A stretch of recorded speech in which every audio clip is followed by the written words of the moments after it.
Here we Okay. go. Okay, so now we're actually live. So now we can just, because a lot of this is like really good stuff that we could just like yak about. And I thought, Welcome to hey, the post-show where we do stupid stuff that we what are shouldn't the do. welcome to the after party. Remember how you ran into me at work and I told you don't do anything that I would do? Well, this is what I would do. And you should really not do it under any circumstances because it's really dumb. let's see. Let's see. Here we go. We're gonna do it again. I'm gonna paste this around and just see who wants to show up, and we'll just kind of messing around. We're just doing voice talk here. Well, poke Ashton's son because he missed you for the last thing, He did, yeah. and you should get him. You should grab him. Be like, "Come on!" Come Also, on in, boy. also remember, I want to say 1 p.m. my time, so in about 2 hours. Uh, T-shirt has his podcast. You don't want to try and Yeah, I don't. overlap with that. Yeah, I don't. I don't want to. I'm just like messing around with this just for giggles. I But mean, I, I mean, I'm not even thinking that you would be, uh, like competition or anything. I'm just saying it's like that's like in bird culture. I think we call that a party foul. yeah, yeah, definitely. But you were saying something about like in this one game where you have the layer of wrath, and Yeah, someone comes in and there's this it like vampire floating in robes in that it sort of lotus pose. yeah Yeah, finish that thought. the okay. So in Wretched Darkness, if you haven't thumbed through it, the derelict city is broken up into different boroughs, and Hmm. each borough is styled after one of the sins. Right. So if your wretched character goes there and you have the sin that associates with it, Yeah. you're affected by what's going on there. If Right. you don't have the sin, it's a check to resist, right? Okay. So like a wrathful person going into the tempestuous quarter becomes wrathful, Right. right? Uh, and then it's like, okay, well, as I was explaining to Miguel and Sylvia the other day, the question is, okay, so how do vampires create a society out here, and why would they do that? Well, the suggestion's made that as vampires age, they get more crazy, right? Mm. To the Yeah. extent that sometimes they can't interact with mortal society anymore. Or they just can't control themselves. Yeah. Right. So I posited the ones that are truly frightening, the ones that are so old and so crazy but have never quite become fully psychotic, Hmm. right? Yeah. Uh they travel into the beyond and they set up a vampiric hierarchy. They built themselves a society, right? Hmm. And each borough has a different tower. All the towers are built around the idea of uh, the rules of hospitality. You have to be hospitable to Right. visiting vampires.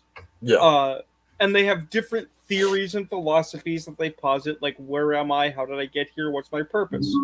Right? Hmm. So the ancient master is like, I'm going to. Yeah, we exist to become the most powerful physical beings to command the battlefield. Well, the world doesn't have swords and shield anymore. Well, that's fine. I have mastered the open hand, and no one is more powerful than me at the open hand. Well, what about guns? Guns are a coward's tool. You know, Yeah. blah blah blah. So what does the ancient master do? Well, he floats around and he meditates Hmm. and he waits Yeah. because what he's actually waiting for is the blood of champions. He's waiting for someone who's tough enough to resist the tempestuous quarter's urge to violence, Yeah. to fight their way up 7 flights of the most die-hard murderers who could almost make it, right? Right. To face him in a 1v1 so he can drink them. So when you set this up, it was this vampire lord floating in lotus pose with his robes on, Yeah. and you said voiced by me. Yeah. So, and this is what came up with. It. You said it would be very slow speech, very measured speech, and it would convey that gravity. To Well, which because my because my because every response, because everything is minimalist. You don't have any time to waste on sophistry or philosophy or artistry. It's you say what you mean, you say how you mean it, Hmm. and then I'm either punching you or you're running away, and And then I'm this punching this you is while you're not a tired. Bond villain. This is not a No, Bond villain or a Saturday morning cartoon villain. This is like a genuine, like, I have murdered my way to this top, and right. I'm deep in this meditation. You're going to tell me why you're here. And what I came up with was, you have interrupted my meditation. Why are you here? Just that kind of thing. And that does come across as villainous, but here's the thing. One of my favorite things to do, despite being having this deep voice that I can just do a lot with, especially villainous roles. I can do a lot with villainous roles. One of my absolute favorite voices to do, it's directed at children, and it happens all the time. So you got mom, or mom or dad or both. They're trying to conduct business with me, and the kid's acting a little squirmy, doesn't want to stay with mom, wants to go off running around, and they're having a hell of a time trying to corral this kid. It's like herding kittens. And then I look directly at that kid and I go, "Excuse me, sir. Did you know that by standing right there with Daddy, you can get free boop on your snoot? Because Daddy will boop your snoot. And what will you do on that day? When Daddy boops your snoot, you will walk around all day with a boop snoot because you cannot unboop a goddamn snoot." And there it is. They're like, what just happened? Most times that's the expression I get, is that voice just came out of a grown man. I wasn't ready for that. And normally it's mom and dad cracking up. But sometimes I get the kid looking at me and they start laughing. And then I look at him and I go, "Hi, I just booped your snoot. I got boops on." Right. And that kid is, like I said, either standing there with this look on their face like, what just happened? Or, that guy's funny. And sometimes they will actually talk. They'll just start talking with me. They don't understand what I'm saying. I don't understand what they're saying. But 9 times out of 10, mom or dad will reach around and go right on the snoot. And it's Right. the funniest thing that ever occurred from that was, I told that kid, Daddy's gonna boop your snoot. He's gonna put boops all over your snoot, and you're gonna have a boop snoot, and you cannot unboop your snoot. And then, kids just kind of stand there, suddenly just flat, well behaved. Afterwards, dad picks up kid. "All right, Right. buddy, time to go." And as they're walking away, I'm walking away. I overhear the kid go, "Daddy, what's a snoot?" And I cracked up laughing. The Kid has no idea that a snoot is a nose. And well, the other towers that I've described, you recall me reading you the fluff for the tower. yeah, That's for the vampires who are basically horrible, freakish monsters that have been kicked to the fringes of society, and yeah, being that they are basically the hobo legion, they want to get organized, they want to fight the power, but undermine themselves by being horrible monsters with no organizational theory. But well, the if other you're ones we talking got about here Hobo are Legion, they have to be hanging out in boxcars or sitting on like potato crates or something like that. I mean, come on, you gotta go all out with that hobo thing. well, the way it's described is basically they'll get together and they'll like build a dumpster fire to stay warm and to start talking and planning. And other derelict people will show up, and they won't mean them any harm at first. This is the important difference with the vampires I've been writing, as opposed to the other things in the Beyond, is that you show up and they're like, no, come on, hang out. We're good. We're cool. We won't hurt you, right? Right, But as more and more people gather at the desolate tower, right? They need right, food, they need water, they need shelter, and you're a vampire. You're surrounded by all of this choice drinking stuff, right? right. So somebody fucks up eventually. There's a fight.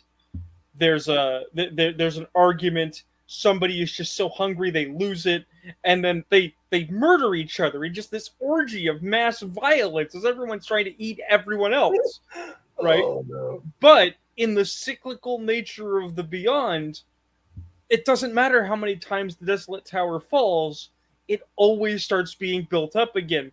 The people start gathering again to, we'll get it right this time. Honest, we'll figure it out. We don't have to be monsters. Yeah, Now, you Harold, do. we done built this tower about 6 times in the last 4 months, and you're telling me it's going to be for real reals? Come on now. Right. Like I said, you've really got to go all out with that hobo thing. I mean, you've got to have a couple backwoods hicks Well, that specialize in building, and they build really well. The only problem is that they're such horrible people that eventually their creation just comes apart. Well, I mean, I'm gonna have to include NPCs of every faction. Oh yeah. So obviously, for the Desolate Tower, it's just Hobo Jim. And he's over there. He's over there spitting backer and right. singing Cotton Eye Joe just because he doesn't know anything. Or better yet, he's singing something by David Allan Coe. So I'll hang around as long as you will let me. I mean, y'all hear about this time I built something back there in the Gluttonous Center? It was just an outhouse, but it's like this big outhouse. And they had people standing up there necking dog poop, smoking cigarettes. I figured that was a pretty cushy job until the demon come along and said, all right, everybody, smoke breaks over, back on your heads. But then in the Gilded District, we have the Alabaster Tower. Right. Which is literally an ivory tower. And the fluff here is just so awful. It's so many words to be awful. So an ivory tower is awful? Look at them down there. Look at them scurrying around like ants. You can feel their desperation. What are they thinking? If I just keep working hard, I'll get that brass ring. They won't. The entire reason we built these towers was so that we wouldn't have to smell them. Their poverty offends me. But that's not our problem. Not here. We're better than that. We've always been better, and they know it. That's why you're here. That's why they follow our rules. We started this society, and it will last 1,000 years. Here at Globo Jim, we're better than you, and we know it. Right. The Gilded District is the district aligned with greed. Yeah. And because vampires live forever, they have plenty of time to get all the toys. We got time for this. Oh, look, Bitcoin is pumping. Well, we'll wait for another dip to buy another one. Oh, one of the ways we used to annoy the crap out of. Give me a second. Yes, passerby. We were off for a bit, and then Wolfgar was like, "I'm going back on because I want." We're gonna, because I don't know. This is just fun, and I felt like this conversation was just worth sharing. So it was just fun. But then, obviously, the Ivy Tower is in the Envy District because Ivy is green. Yeah. Puns are great. And then we have the other scary one that I didn't get to talk about: the Tower of Experience. The Tower of Experience? Yes, in Slaughterhouse 6, which is the district where lust rules and the Apostles of Pain are at play. There is a tower. It looks like a turn of the century World War I light tower. Where you can there is no danger there. They are not dangerous to you at all, mostly. They are Botavistas. They are vampires who have decided that their purpose is to trim away all of their internal, spiritual, and personal weaknesses until they become perfect organisms. Don't need human frailties, don't need emotions, don't need desire, and eventually won't even need blood because we won't be hungry anymore because hunger is beneath us. The problem is that their belief in how to achieve this is to immerse themselves in every conceivable sin as deeply as possible. Just let that ruminate there for a minute while you're away from the machine. I'm assuming you're away from the machine.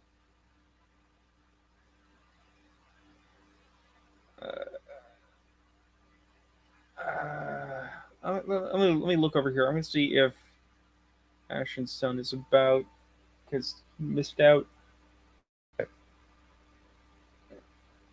All right, No. sorry, nature called and she wasn't leaving a message, so Nope, I get it. I get I it. needed to But did get a you bottle of water and do that. So did you hear what I described, or were you just away? well, actually, the bathroom's just over my shoulder. I actually heard in this particular tower, the vampires that live there wouldn't need to drink blood. They're not hungry anymore, but they have to immerse themselves They, in every conceivable sin. no, they believe that they will eventually be able to divest themselves of the hunger and any other weaknesses they have through Oh, meditation and restraint. But to get there, they have to know sin on a fundamental level. So they've got to do wow. all the things, all the drugs, all the debauchery, all the awfulness, all of it. That does sound like that does sound like Cenobite territory right there, because that's exactly what they were talking about, just immersing yourself in it, like Right. to the level that it was in my opinion, this was sensation was what they professed and what they espoused, but it was on a level that was just Where like, for most of humanity, that would be unhealthy. And passerby says, Rune Knight, should you not play Demon the Fallen? I have thumbed through Demon the Fallen. It's okay. Of the two, I'd say Demon the Descent is better.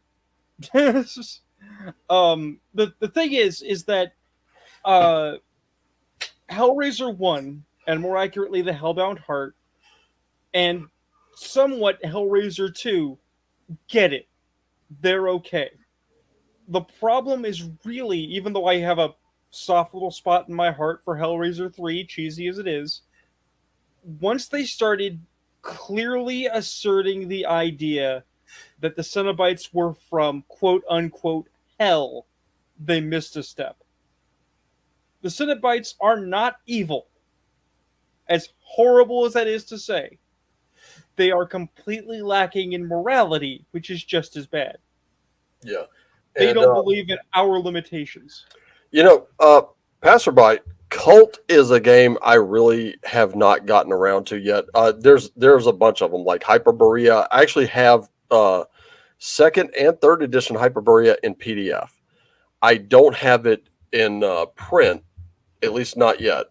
And here's something I should probably mention this, but I never brought it up because I'm sure some of y'all saw me bang my knee on my desk, and I was like, "Oh, son of a bitch!" And that was on a stream maybe a couple weeks ago.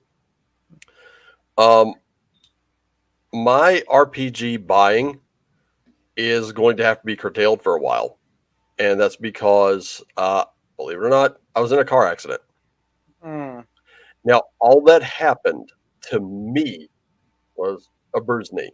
It's healed up kind of nicely. It's a little tender, but it's fine. I was able to still walk and do How'd everything. the car come through? Insurance company totaled it. It's nice. This is messed up how it happened though. What happens? I was behind a Jaguar. The Jaguar eases out into the intersection. So I move in. I'm starting to move up. This suddenly backs up right into me. Somehow, I don't know how they arrived at this, but I'll tell you this much: I'm going to start investing in a dash cam now. The accident report says I rear-ended him, which was not the case. So, in order to get that corrected, I would basically have to take this to court. It's going to cost me way more than a new car, and what they're giving me, I will have to finance the rest of the car because I'm still going with a hybrid. I think that's just the way to go, just for like gas money. It just makes more sense. And I was just kind of like, oh, come on, the guy like backed into me. So it was one of those cases where my knee hit the dashboard, the underside of it. I was like, ow. But I got checked out, and I'm fine. It was just that knee that it was bruised up, and it didn't really hurt to walk on it too bad. So I was just like, well, all's well that ends well. If there's no major damage, I'm not going to complain. But anyway, the car is totaled, so I had to go and get my stuff out of it the other night, which we did. That thing's being taken to a junkyard now, and I'm looking into a new one, which we're on the 24th. I'm going to be taken out to the lot to go have a look at it, maybe go to a test drive and see what's what. And yeah, so that's a thing now, and I'm like, oh great, that's just what I need. And that's why, like, I haven't, like, some of these more expensive RPG books, like, I buy them very occasionally now. Like, when you see my mail calls, it's like maybe one or two books. It's not um like last night's was an exception because the night before, the what was it, the Dark Temple for Basic Fantasy came in. Last night Rune Lore came in. That was like $22, by the way. And then this one, which I got to show you this. There's such a bargain on this right now. I've urged everyone to pick it up if you want it. Mm. This War for Overworld and Undead Awakening, which are the two supplements. Let me look at this bad boy right here. That's a beefy little book. But this is good because this is sort of like, I call it the anti D&D, where with this book you're playing the monsters, and the whole point Well, of you playing these monsters is that you go out, you construct a dungeon, and then you go and once dungeon is constructed, you go out and you raid nearby villages, causing the well, adventurers to come seek you, and then you've got to lay traps oh, for them and hope they don't work their oh, way around them. there's another game in that genre that you might like if you've ever played it. What is it? It's a Steve Jackson game called Kobolds Ate My Baby. You play kobolds, and your job is to steal a baby for the Kobold King. Unfortunately, kobolds are stupid and have very bad statistical variances. They're Yeah. Well, I not mean, good at it. the thing is, like, there's the car situation that's come up. So uh what you see, like, when I do my mail calls, uh those all came in around the same time. They were not ordered at the same time. uh Sometimes it takes like 2 weeks or so for a book I order to come in. And I know that's why when Steven was leaving, I was like, hey, tell Wilson, thank you so much. Tell him I appreciate it, because he initiated an email with me saying, hey, your address is incomplete. So I gave him the full address. Well, then the OGL thing broke, that put shipping way behind, because now they got an influx of new orders and stuff like that. And that comes from, like, all of us just word of mouth getting it out there. And I caught up with, I sent another email to Wilson. I was like, hey, I just want to know if you got it or not, if you got the email or not. Just hadn't heard back from you. And as it turns out, when I did that because when I went and looked, it had me listed as living in New York. It's like, no, no, no, no, no. No, I am not in New York. So I gave him the address again. We had to kind of do a little back and forth. That was user error on my part, I'm pretty sure, because I did it right before I went to bed. So who knows what happened there. But there's stuff like that going on where, like, I know it was me, Brian, DM Blackwall, and a couple of others. And Brian brought it up. He's like, man, Raven's mail calls are pretty lit. And I'm like, yeah, that's, the thing is, like, what most people don't see is when they're ordered, were they part of a sale? That's a lot of what I'm looking for these days.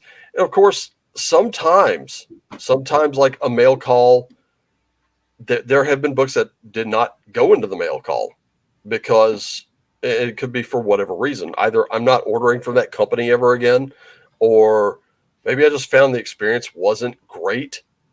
And yeah, I know that there are people that were. I'll give you an example. There's a company I can't name, and I'm not going to. The But let's best way just to say they describe this, Cal, is the after party. just a little after party. Me and Joe were just sitting here, and I was like, you know what, this would be great for a stream. Let's just do it. Let's just go ahead. So I went ahead and just did another one. No problem, whatever. And Monday I got Monday off, but I'm not doing a Moonology Monday. I'm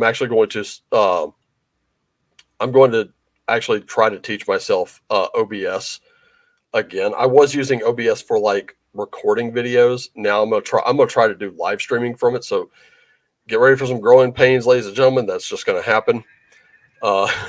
Me too. I passed myself around like I joined a Pink Floyd concert, and I love it. But anyway,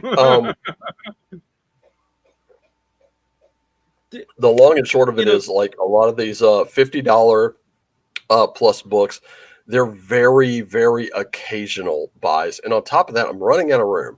Actually, let me rephrase that. I've run out of room. I have no more room left. And I'm just kind of like right now I got Hostile Solo, The Dark Temple, and Scarlet Heroes sitting on my coffee table. And a copy of Dungeon Crawl Classics. And I ordered Mutant Crawl Classics in hardcover. When that comes in, I'm taking those soft covers, and there's a guy I know who I gave him Basic Fantasy, and he's running with it. Like, he cannot wait to play this game. I'm going to be giving him my soft cover copies of MCC and DCC, and I'm going to tell him, look, you can get the dice from here on Amazon or something like that. Thank you for that, Raven. You've given me a sad. So why? Okay. Because I just realized that when I finally have the opportunity to get my mom's medical bed and other accoutrements out of her bedroom, since I don't have a housemate coming in now, I have a space for more bookshelf space. Now I'm jealous. See, now you went and made me jealous. Why did you do that? Because you made me a sad.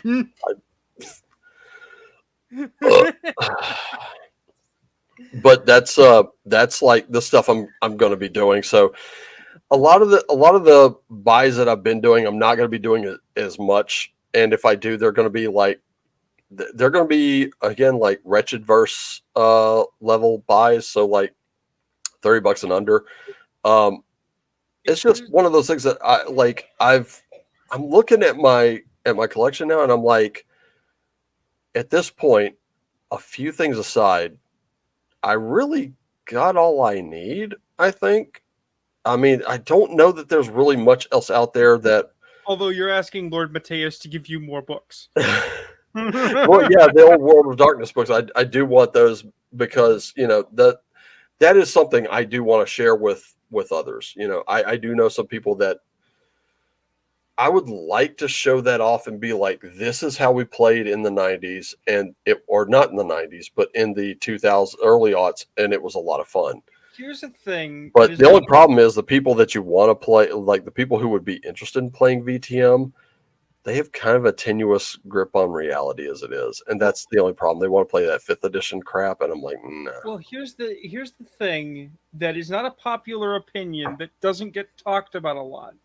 And when I say it doesn't get talked about a lot, I mean it's an opinion that has some weight, but people don't want to think about it because it makes them feel bad. Right. Okay? Mm-hmm. For the longest time, and I'll say since D&D 3 started, because before that there was a crash.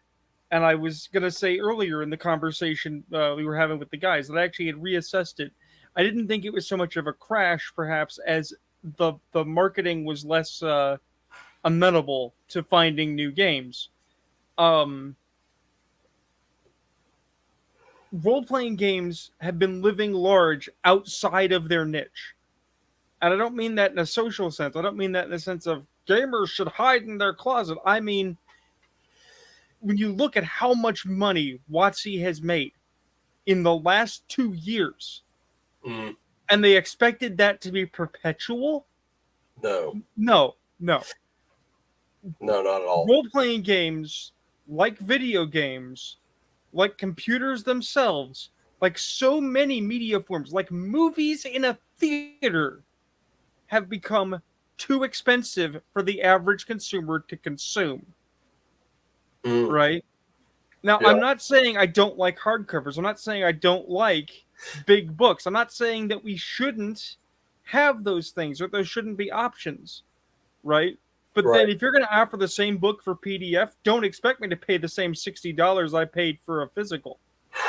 No, and that's another thing is like I do love PDF. I think the world of PDF. PDF has been an absolute great thing for RPGs in general because without them, I don't know that they'd be as accessible as they are. You know, I really don't. But I remember back in the early aughts when I found out PDF was a thing, and I had a few books in PDF. Believe it or not, I was running around on eBay looking for like Palm Pilot type devices. I came across the Palm TX, and I would use that to read PDFs. And I was going scouring the internet looking for like the White Wolf PDFs, TSR PDFs. Couldn't find anything. And then Oh, just in the past like year or two alone, I started looking again. And here it is. We got all kinds of stuff in PDF. The problem is some of it did not lend itself well to PDFs. I can tell you, like White Wolf's earlier PDFs, the Vampire the Masquerade, Wraith the Oblivion, and stuff. oh, they got horrible bleed. Well, yeah, well, their pages were so art heavy that I remember talking with Lord Mateus about this, and he was like, one mage book was one mage book had an entire page written diagonally and he showed it to me and I was like what the fuck, and at the same time I'm like, well, that's awesome, but it sucks in PDF. I mean, that really confuses the reader, I think. But again, we're talking the difference between uh your casual reader, so someone who would just pull one of these books like I don't know, one of my Tolkien books or the Neverending Story off the shelf and start reading it. And they just read a book, as opposed to the tabletop role playing gamer who loves that kind of thing. And me, I'm a little mix of both. I can appreciate the style of it. I do. But at the same time, it's like, how do you Well, expect any other person to really just kind of get themselves into this? well, in the beginning, you and I know that what it actually is just conspicuous consumption. It Mm. was there, we wanted it, we went, "Ooh, new game." Right? Now, have you seen? Later, There's a new video up by Bob the Builder. Have you seen okay, that one? I have not. Okay, he talks about a game called Skate Wizards. I think that's the name of it, Skate Wizards. And you play a wizard on a skateboard, and it is. And Patty brings this up. It's a really, really good point. Print at home or mail order Gorilla Zines were the past and are now the future, along with a downloadable PDF, which is true.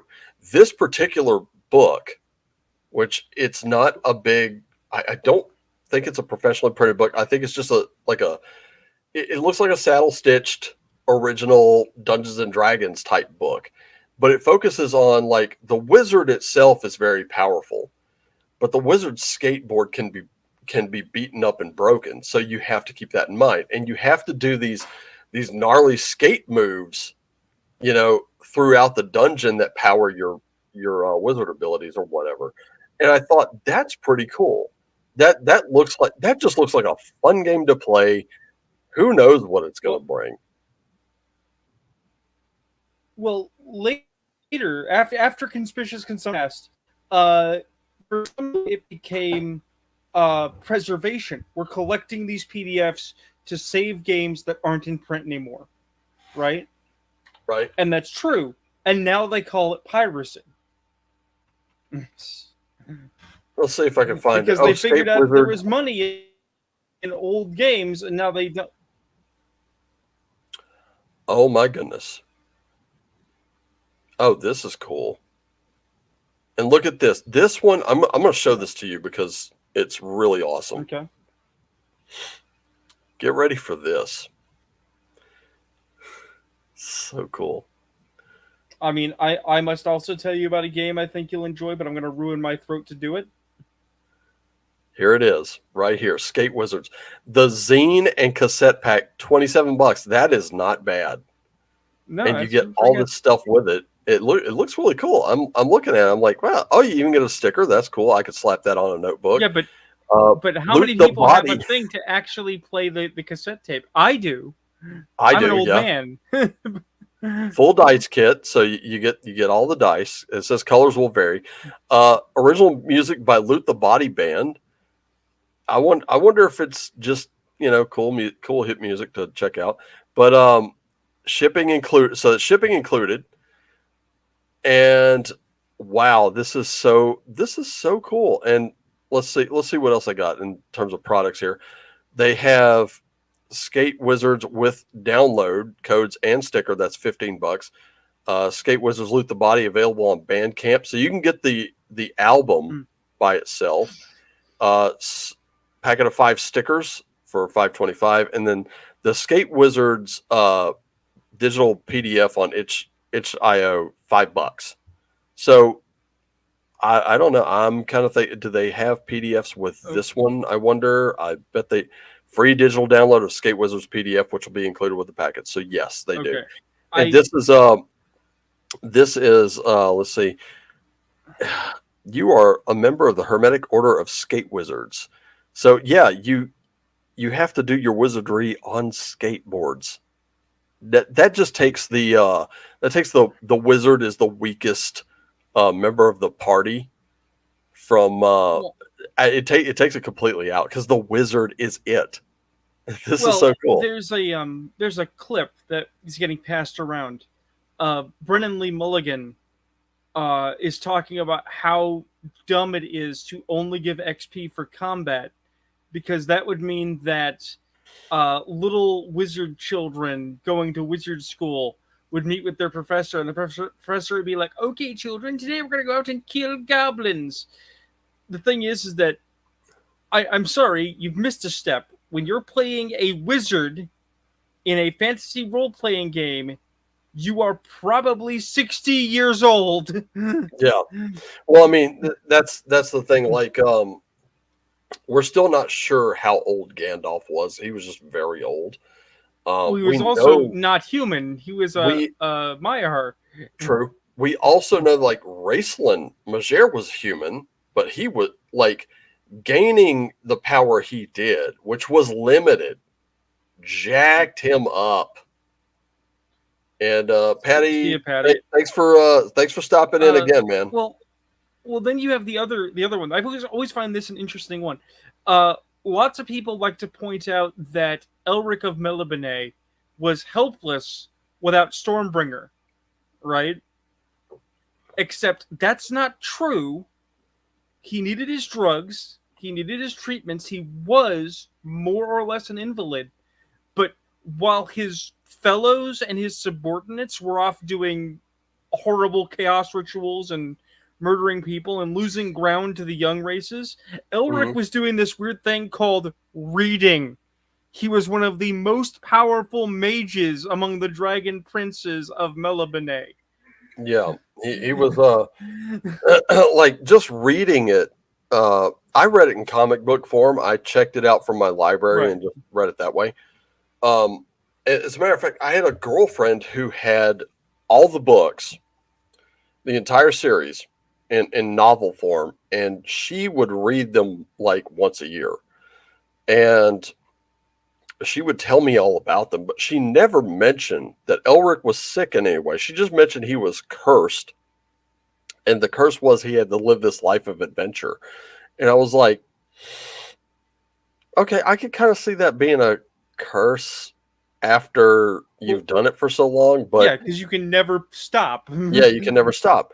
And I distinctly remember like she would read these books and tell me about them. And here I got to like I saw the images of Elric that I saw. Let me just see if I can pull one up because I've mentioned it on Twitter. Let's see.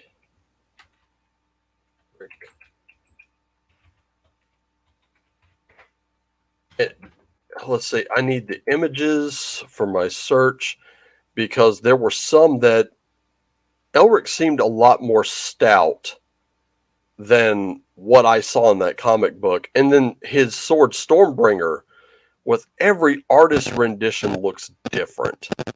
And the one I got, it looked a little flimsy. To me, it looked like, oh, that's a Walmart fantasy sword or that's a Mall Ninja sword. But the one that I saw, he had very square jaw. He looked really strong.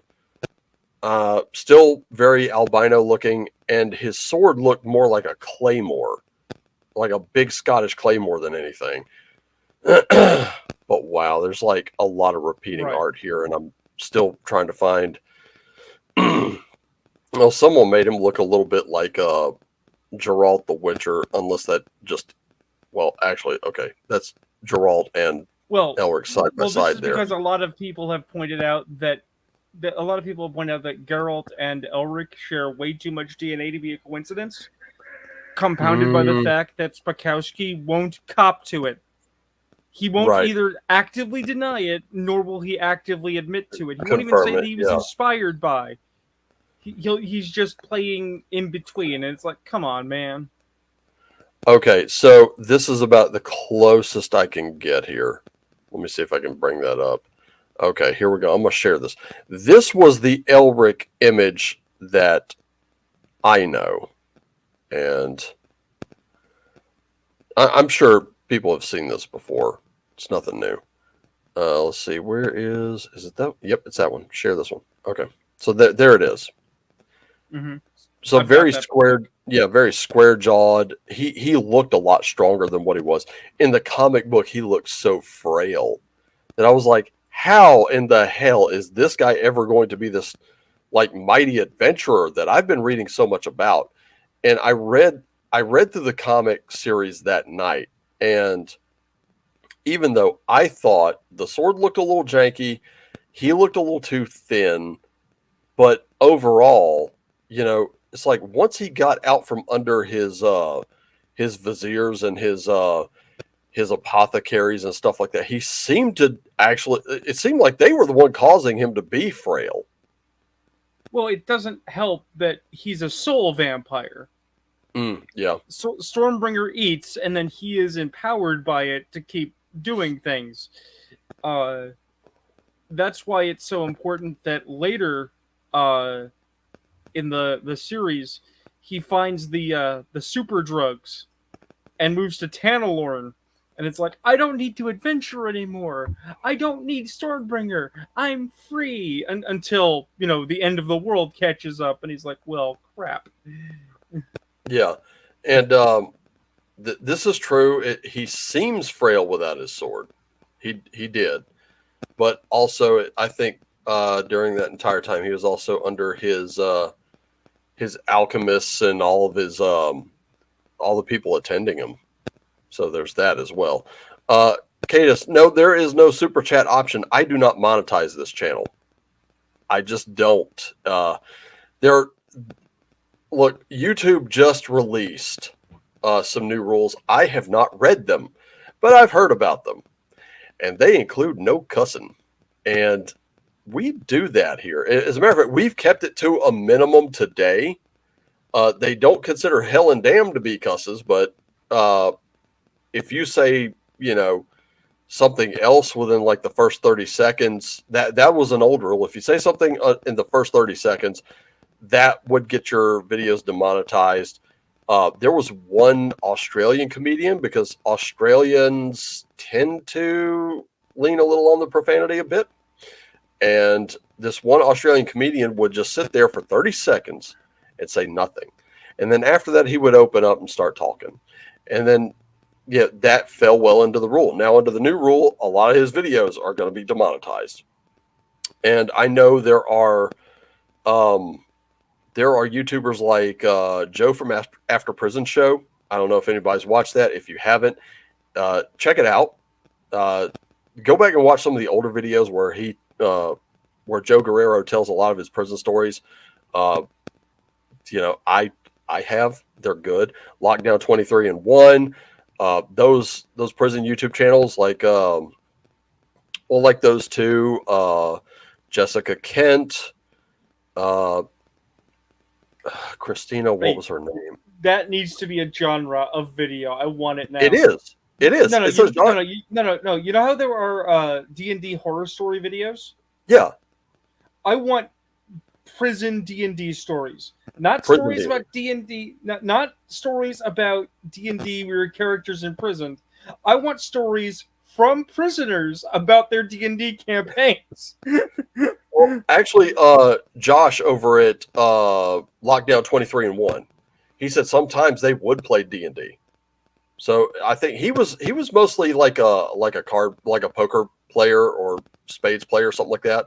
I know a lot of guys have played spades, but he said sometimes they would play D&D in there. But like at first, just giving you like Joe Guerrero's channel, like some of his videos, when he would say, oh, you remember trusting this person? That person wasn't, and then suddenly you'd hear a gunshot where the word shit should be. So he would censor himself. Cinebinge they tend to bleep out certain words from time to time, because there was a time where Simone and George were watching a movie and she went, oh shit, shit, shit, shit, shit, shit, shit, and they kept bleeping it out, and I'm like, just let it go, or she would go, oh fuck, and they'd bleep it out, and I'm just like, let it go, it's fine, because to me there was the stuff that's made for kids, and there's there's YouTube Kids. So they do have two separate options, but it's these advertisers that are tightening the grip here, and they're making life just hell on these creators. So I just, this channel initially, when it was under another when it was under a different incarnation, I did monetize it. I made 30 cents. They never sent me. I made a whopping 30 cents. And then I retooled the entire channel to do tarot and oracles and runes, and then I added this in just for giggles, because why not? And I was actually thinking about doing a separate channel and calling it something else, but I can't remember what I was going to call it. It was a pun though. It was a really bad one, and I thought it was a great dad joke. I'll probably revisit the idea if I ever think of it again. But when the adpocalypse happened, that's when I got moved out. Like suddenly, oh, your channel's not eligible for monetization anymore. And I was like, what the hell? And then they said, well, you would be, but you have to have so many subscribers, so many hours of viewing time, so much this, so much that. And I'm like, what the hell? I mean, it was like, that was the warning, and that was it. That was when I got demonetized, and I went into work that day. I was a little pissed off, and my assistant manager looked at me. He's like, everything okay? I was like, yeah, I just got demonetized. He's like, your YouTube channel? I was like, yeah. He goes, what happened? And I showed him the email. I was like, imagine you came into work and they said, hey, did you like that last paycheck? Okay, because in order to receive a paycheck, you would have to do so much this, so much that, so much the other. And he said, yeah, I would quit. I was like, exactly. He's like, so you're not doing YouTube anymore? I was like, no, I'm not. And I left it where it was. And then I was kind of talking back and forth with Brian over at Fixed Air Moon. And he was saying, you're a natural channeler, dude. Just do a YouTube channel. You're going to reach the biggest audience that way. And I started doing YouTube again. I just took the channel I had and just retooled it. Deleted all the old videos, because I was like, I'm not making anything off that anyway. And I said, well, I don't want to do it for money. So I was like, this is just something I'm going to do. So I started doing it more because I don't really have time to sit and literally write down my entire reading. So I was just going to do, this was a way to kind of keep me into tarot. And of course, if you watch my earlier videos, I don't go back and watch myself. I can't. I'm like Bill over at the Dungeon Delver. I cannot watch myself. It's not going to happen. So if you go back and watch my earliest videos of me doing tarot, they're probably pretty cringe. and then you compare it to now. Now I'm flowing a lot better, but uh, I expanded out to BitChute, CloudHub, Rumble, and Odyssey, and my biggest amount of views comes from CloudHub and BitChute. Believe it or not, it is the weirdest thing I've ever seen. Um, but I get more views from my shorts and these little live streams that I do, because apparently people love those more than they love the ratings, which is fine. And I decided to do something a little different. And this is not a shameless plug. I'm not putting this in the description down below.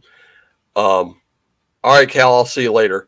But it's what it is it's if you want a personal reading, rather than paying me, because look, you can go to any brick and mortar, and last I checked, the rates were $35. You get 1 hour, you get just tarot, and that's it. The way I do it is you drop into like the description of any one of my tarot videos. You go to the link tree. I've got two wish lists, one at Modifius, one at Amazon. You send me something. If it's $35 and under, I'll give you 2 readings, and I'll throw in a birthday reading. If it's anything over that, you get 4 in a birthday reading. And those 4 can be used at any time. You can give them to somebody else. All I need to know is the name of the person. It could be an assumed name. I just need an email address, and I need like a month and day of birth. That's it. So you give me something, I give you something back, and it works out to a very mutual exchange. I try to give you a little more for your money. I try to outdo these brick and mortars because I know this is a luxury, and your money could be better spent anywhere else, like clothing, food, the stuff that you actually need. So, but that's just kind of how I do it. Unless I know a person's in dire straits, that's how I do it. So no, I don't do super chats. I don't do monetization, because to me, I just don't need it or want it. I've got a job for that, guys. You know, that's just how I do it. I do this for fun. I love to do this. It's just one of my favorite things to do. It has its little pain in the ass things that I have to endure sometimes, but it's not that much of a pain in the ass for me to start saying, "Hey, let's make this my job on your backs." I'm just not into that. No, not gonna do it. And that's why I like when someone asks me to edit an RPG for them or look into something for them. I'm like, you know what, PDF and print copy will do me just fine. And like right now, I've got my print copy of Cowpunchers Reloaded that I edited not too long ago, on its way. And when I showed that to my parents, look, they flipped shit. They flipped out. They were like, "What? You edited something?" I was like, "Yeah." Proud moment. So, and yeah, look, let me tell everyone who might be watching this right now, I do not get a cut of the profits or proceeds from Cowpunchers Reloaded. I'm just saying, because I'm proud of that work. I know John's proud of that work. I mean, that guy poured heart and soul into that work. It's beautiful work. Pick it up right now. Drive Through RPG or Big Geek Emporium for like $10 a PDF. You're gonna love it, especially if you love the Western genre. It's really good. Also, pick up Wretched Country, because guess what? They're about to start collaborating at some point, so you will see like a Cowpunchers and Wretched Country sort of crossover. And it's brought to mind a few things that I've kind of made some notes on, but nothing I'm serious about yet. I'm just kind of looking at stuff. So we'll see how that goes. And generally, for me, it's just fun. So why should I monetize something I'm doing for fun? It doesn't make a lot of sense to me.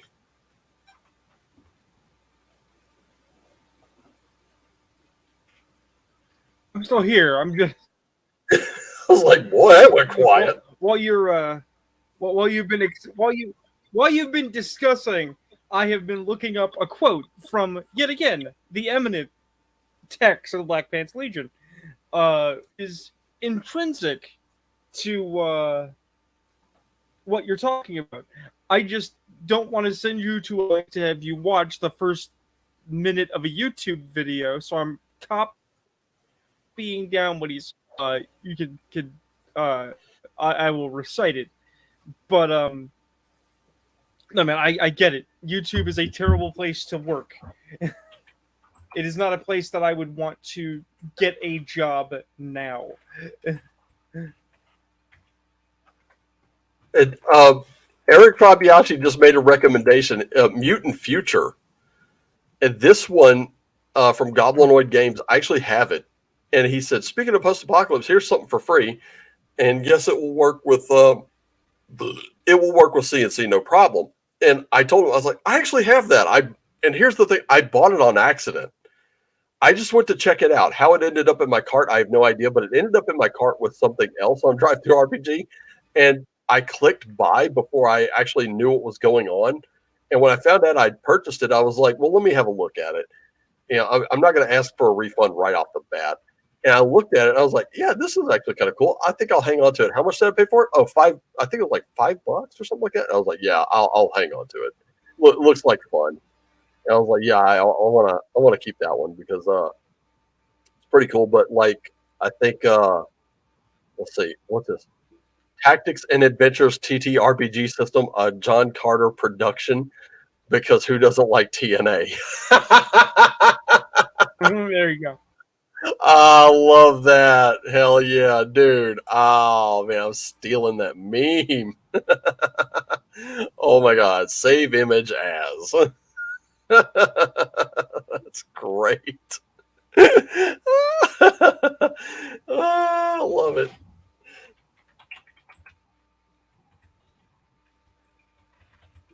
Love it. Here for it.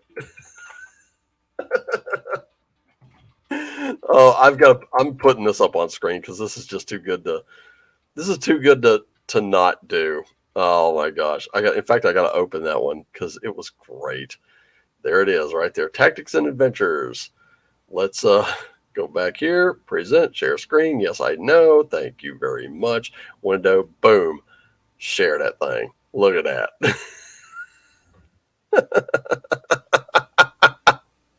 Okay.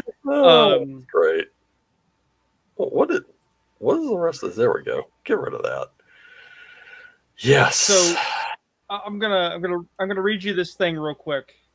Let us consider a manifesto, a call to arms, if you will, for all true gamers in the YouTube sphere who do not like the way things are going. YouTube doesn't like small channels that don't do jump scares or try to sell you garbage, that don't try to sell you loot crates and meal plans or Audible because they don't remember how a library fucking works. No, YouTube doesn't like small channels with heart who swear or drink or smoke. But by God, you are among the few who give a shit. So tonight, friends, I raise my glass to you and death to the system. Those are the immortal words of text of the Black Panther Legion on the subject of why the Black Panther Legion does not monetize. Yeah. So this one I actually shared with a friend, and there's kind of an inside reason why I did it, but this is It's not John Carter enough. Deja Thoris is not half as nude as she should be. Well, you gotta love it though. You gotta love it. I mean that was really good. I was not expecting to come across that so quickly. Oh no, that was great. There's My Mini Factory. I have not seen those miniatures yet. I'm going to go back and check on that. Oh, look, Joe will keep her best. So yes, we're an hour in, so YouTube's not looking. I'm going to say a controversial opinion, which I understand if you never want to stream with me again. I love me some John Carter, right? Right. And John Carter needs the racism. Needs it how? Okay, so Edgar Rice Burroughs is a man of his time. Not all of his thoughts of how things work are modern. That's to be expected, right? Mm-hmm. Anytime they have tried to do John Carter sense, tried to do Barsoom without the context of who was writing it and how, it comes out really sappy and doesn't make sense and isn't fun. because you actually have to take the pseudo offensive parts, the really bizarre parts, and just accept them as part of the total weave of the story. Barsoom is not Mars. It is not we go to Mars and we find it on a spaceship. It's another planet that John Carter thinks is Mars, right? Right. You know, John Carter, the Reconstruction post-war Confederate who woke up on a strange land. And yes, it's 100% true. Martians are hatched from eggs. The first Martians were black. The first Martian literally hatched from a giant egg. Is that crazy? Yes. Do we need to change it for modern audiences? No. Just accept that that's how it is. That means, Yeah. yes, the yellow Martians are Asians, and they're kind of yellow peril. But you know what? The blue Martians are ravening cannibals. It's a fantasy setting. Let it go. Yeah. That I think that's like one of the biggest complaints I have with in this story. I think I might have told it before, but kind of bears repeating in context of what we're talking about now. Um, what we had, and this is back when I was playing Second Life. I noticed like most of the, and I'm not saying all, there are some notable exceptions out there of people who owned Sims and ran them, and they weren't garbage people. They were great people. Um, they ran them fairly. They were there as much as possible. What they couldn't be there for, they delegated those tasks to other people. And sometimes life just happened. Like life took them away from SL altogether, and like there was one sim, there was no explanation. Guy just the owner just disappeared, but the sim was paid up for like 5 years. So the whole thing ran with just his moderation team, and no one knew where this dude was until finally the paid time started running out, and they were like, "We don't know what we're gonna do, guys." And then one person actually bought it and ended up just letting it go. Like that's just what happened. Not really the fault of the owner. It's just that's what happened. We figured something happened, got called away. Don't know. But there were people that, and I can say this, there were people that they had an accompanying. I guess this is where my dislike for Discord comes in. They had a Discord that coincided with their sim, and their initial reason for having it was, well, Second Life tended to eat messages, and that's true. Second Life does sometimes eat messages.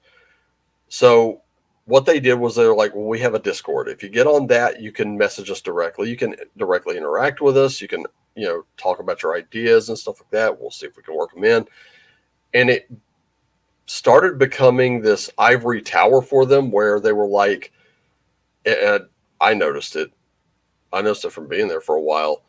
They were like really getting judgmental, like turning their noses up at people who were actually playing in that sim, really trying to drive the stories forward, trying to do all that, and just disrespectful. I mean, they acted like Globo Gym.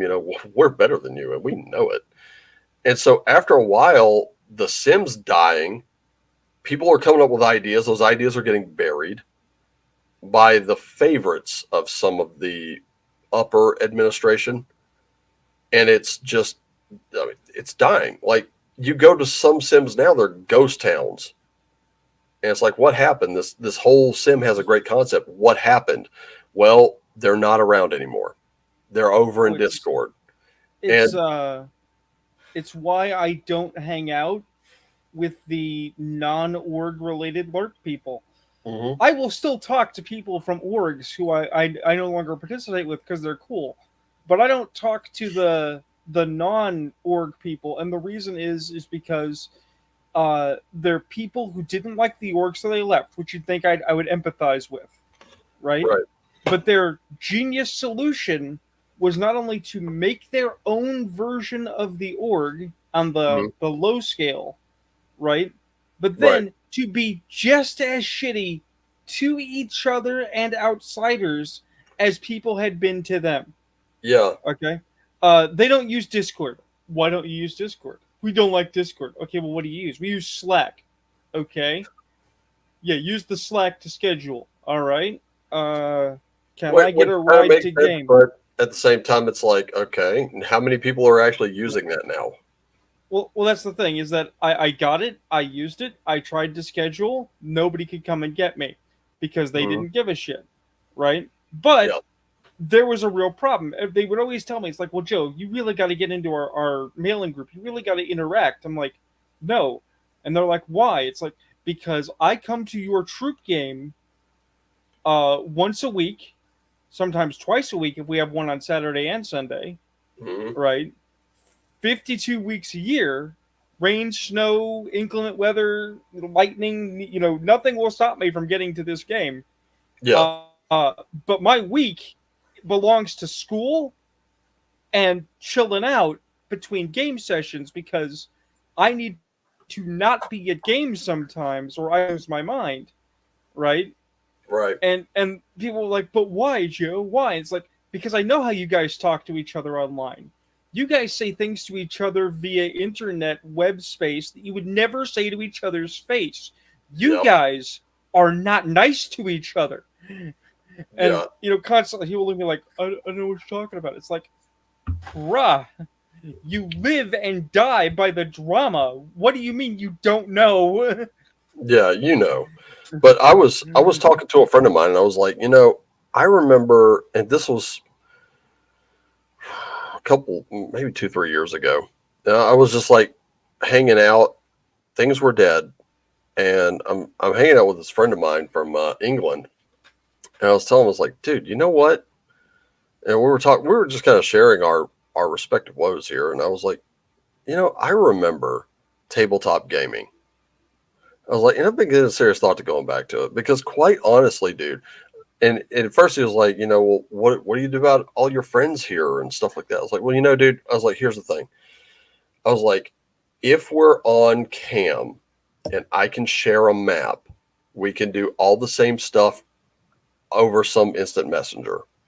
I said, if there was a way for me to work it into SL, I would do that. I was like, but here's the thing. I was like, when you sat around a table face to face with other people, there was a level of respect there. There was respect for each other. There was respect for the person running the game. There was respect for the world that had been built by the GM. And whoever got disrespectful and insisted on being that way, they did not last any more than about maybe 2 or 3 sessions. They got a couple, tries here. We weren't unreasonable. We would just tell them, hey, that doesn't belong here. well, This is what it if is. you're And if you don't like it, it's probably not a good game for you. We understand it doesn't mean you're a bad person. It doesn't make us bad people. It just means that you're not a good fit for this table. And I think it's probably best that you pack up your character sheet and everything. You can take that character anywhere you'd like, and find a table that will run in a way that you like, or start your own. Start your own. That's not out of the realm of possibility. well, And well, at the that's very how we least, handled it. at the very least, because you and I know, if you're an old man like me, maybe not you, maybe you're a more forgiving fella, but I suspect not. If they really push it, there's a potential that at a table you might just put them down. Well, I'm not saying I approve of violence or I encourage violence or yeah, violence is the way. I'm saying that sometimes somebody asks for a punch in the mouth. yeah. There was It's just, as a matter of fact, I've told you about this guy that I used to. I'll give him an assumed name here. I'm going to call him Pete. Pete was the kind of guy he okay. had to be he suffered main character syndrome So, really bad. And so okay, Pete, so we're talking about Pete from Goof Troop, that the Disney Pete. Right. so Pete was the kind of guy that every time you turned around, he had to have the absolute best at everything. And it's like, Pete, this is not a competition, dude. Calm down. We as a table, not our GM, not me, as an entire table, we told him time and time again, Pete, this is not a competition. Calm the hell down. And he would try to justify it any number of ways he could. And we're like, Pete, we don't give a crap. We're all here to play a game. Every one of us has flaws here. Every one of our characters has a flaw that could be exploited by the GM. Every one of us has we lack in some places where someone else is strong. You don't have to be the best. It doesn't matter. You know, if your character dies, you roll up a new one. That's the thing we've all accepted. And he would calm down, and then it would start back up again. We'd have to have this conversation with him. I'm not kidding, we had 5 table conversations. There were 3 conversations where it was me and him, and then there were 2 conversations where it was him and the GM. By the second conversation with him and the GM, this had been several conversations deep, and we were all tired of it. And we got to the point where he would show up. Because these games were taking place at my joint. He'd show up, and I'd be like, "Pete, nobody's here, man. There's no session tonight." And it's because we scheduled it for a different night. And so we were playing Peteless and having a great time. Right. And we're like, okay, the it's definitely a lot lighter. So after about 4 or 5 of these sessions, he shows up at the door one day, and we're all there. But this night we decided we're going to play Magic the Gathering. Well, he always had his decks on him. So he pulls out a deck. He's going to sit at the table with us. And I'm looking across the table from him because I'm shuffling. I'm doing the overhand shuffle of my cards because they're all in sleeves. And I'm looking at him, and he's just, it looked like he was building a deck, but I was like, Pete, what are you doing? He's like, I'm getting my deck ready. I'm like, are you building a deck? And he's like, yeah. I'm like, okay. So I was like, okay, that's fine. I was like, but Pete, after you get done building that deck, you're going to need to shuffle. And he gives me this look. I'm like, I'm serious. You have to shuffle this deck. Wait, why? And why wouldn't you shuffle? Exactly. So, What? And I'm looking at him because I'm noticing something, and it's like, oh no, here we go. So he doesn't want to shuffle. And I'm like, Pete, that's one of the house rules. Everyone shuffles, no exceptions. I said, if you're not going to shuffle, sit this one out. So he takes his deck and he literally sits it out. We all have our game. It's cool. Here comes round 2. He joins the table, puts his deck down. I was like, all right, everybody shuffle. Except Pete doesn't move. And I'm like, Pete, shuffle your deck. He's not going to shuffle. We give him 3 chances. And finally, after that third session was over, we decided to pack it in. He's like, what, no 4th? And I'm like, no 4th. I said, and Pete, you and I need to have a talk. Let's step out onto my porch. So we go out on the porch. We're having a smoke. And I was like, Pete, I don't know how to tell you this other than just to come out and tell you the truth, man, but I think you're stacking your deck. And he's like, so? I'm like, so that's not cool at my table, dude. What you're do you going to play at my table? What the fuck is do my you table mean my rule? So? Yeah, and he's like, does he mean so? Apparently he's playing to win, and I totally understand that. But at the same time, it's like, dude, at some point, it's like you have to just give in to the fact that you will eventually lose. I mean, I lose more games of Magic the Gathering than I win, but I'm not playing tournament here. I'm just playing. That's what I like to do. But he wouldn't give up this main character syndrome of his. Like, he just wanted to be the best at everything. I was like, well, then go do that shit at someone else's table. Don't do it at mine, dude. And literally, I think I saw him one more time since then, and it's over. It was over. Like, I never saw him again. Look, there's legal stacking, which is where you set your cards in such a way that the probability you will draw any one card you need is relatively high. Because if we're going by rules, except for lands, you can have 4 of any one card in your deck, except for I want to say rares or legendaries, which you can only have 1 because you could have more, but if you play them, they replace each other. Yeah, I want to say legendaries, right? and Or that's the mythic fine. rares. Yeah. And that's fine, because if you're going like, okay, I'm playing a blue deck and I'm an asshole, so I've got 4 counter spells, 4 send back to your hands, and 4 denials, fine. That's fine, right? You still have to shuffle it. You are Yep. still subject to RNG. You can never not be subject to RNG. I mean, Yep. there are a couple of decks that are built around getting, but guess what? You still have to shuffle, and you still have to get the right pull in the right collection. Excuse me. Yeah, so Pete, I am going to shuffle your deck now. That's that much. Dude, I was ready to do it for him, but like he's the kind of guy that he will not let you touch his cards. It's so weird. Like let me tell you, I played personal games with him, and I couldn't figure out how he was winning because I wasn't watching him. And then when we had our friendly little gathering there, that's when I started noticing it, and I'm like, this dude is stacking his damn deck. He's got his whole deck planned out, and it's going to come out, how he wants it to come out. And that's not fair to any other player. But I mean, like, if you wanted to see one of his cards up close, you basically had to just stand up and lean over the table and look at it. Because if you reached out to touch his card, he would just snatch it from the table and, no, you're not touching my card. And I'm like, what the hell? Like, I mean, this is like there are people who they look at my tarot cards sitting around, and they're like, they want to see them, but they're afraid to touch them. And I'm like, no, it's fine. Go ahead, pick it up, thumb through the deck. It's perfectly fine. No shuffling, no play. That's exactly the rule right there. That's it. And these are not tarot cards, ladies and gentlemen. They don't have an energy about them. They're just what you put together for a game, and that's it.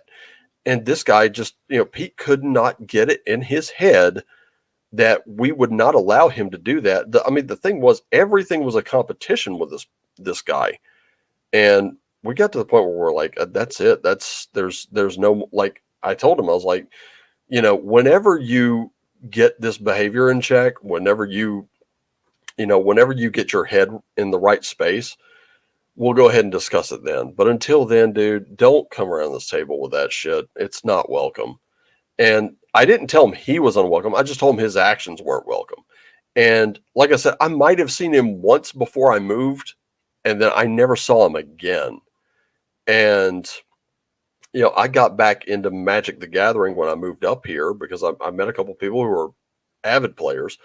The cards that I have and the decks that I've built are not tournament. They're just for sitting around playing a friendly game at the table, because that's what and that's the thing that goes back full circle to the video we did before. You have to understand what this hobby is. This hobby is getting with people that you love, you trust, and playing those games, having a good time, and that's it. That's all they are. If you're going to do the whole Tom Hanks thing from Mazes and Monsters, this is not the hobby for you. It's not the table for you. It's not the game for you.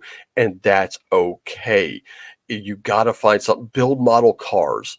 There are plenty of people who build great model cars. I am not among them. And guess what? If that's your hobby, that's cool. Build model planes.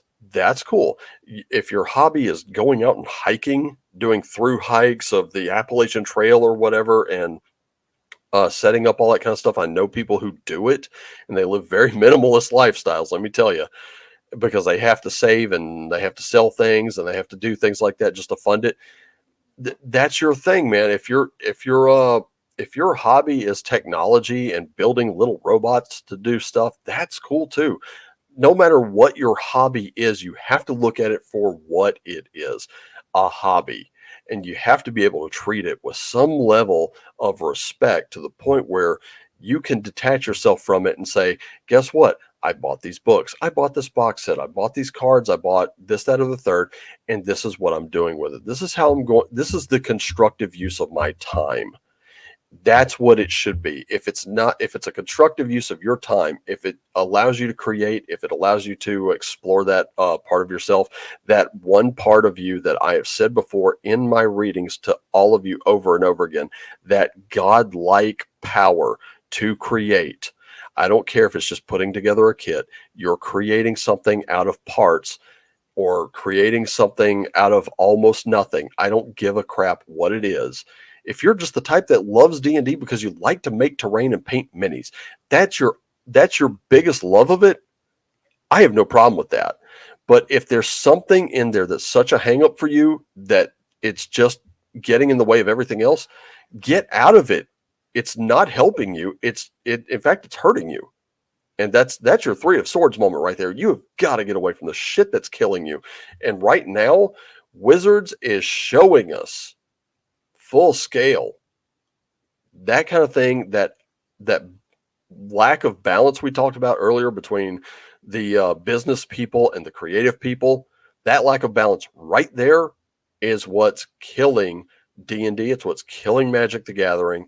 Nothing's going to change that until the business people realize, hey, let's let the creative people do what they do without an agenda. Let's just tell them, make something good. If the business starts to fail, then we'll try to intervene and find out what's going on. But if it succeeds, then we take our hands off and we leave them alone. That should be the baseline for it all in terms of business. But with us, the end users, guess what, people? When you buy those books, you can play them however you want. There's literally nothing written in blood or stone that says just because a book has some terminology. I know Oz had safety tools in play. It was a small little blurb. And when I looked at it, I went, oh, fuck off. Dude, this is Oz. This is the Wonderful Wizard of Oz, the Yellow Brick Road, the Cowardly Lion, the Scarecrow, the Tin Man, and, whatever happened to those ruby red slippers. Did the next king, and they have kings who would rather be called wizards now. What about that is so unsafe? I don't get it, and I never will, because I cannot put myself I can't put myself in that headspace. And just to pass by to answer your question, how normal was the guy?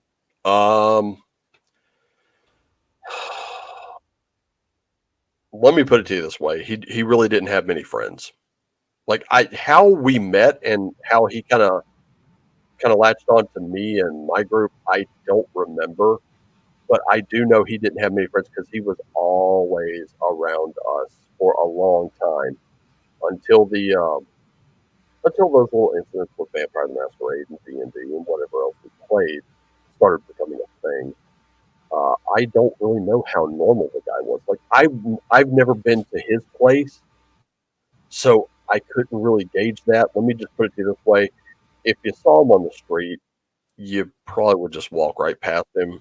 Like I don't want to call him a faceless nobody out of spite, but that's not what I'm saying. I'm saying like this guy could probably go to a convention and just blend right in.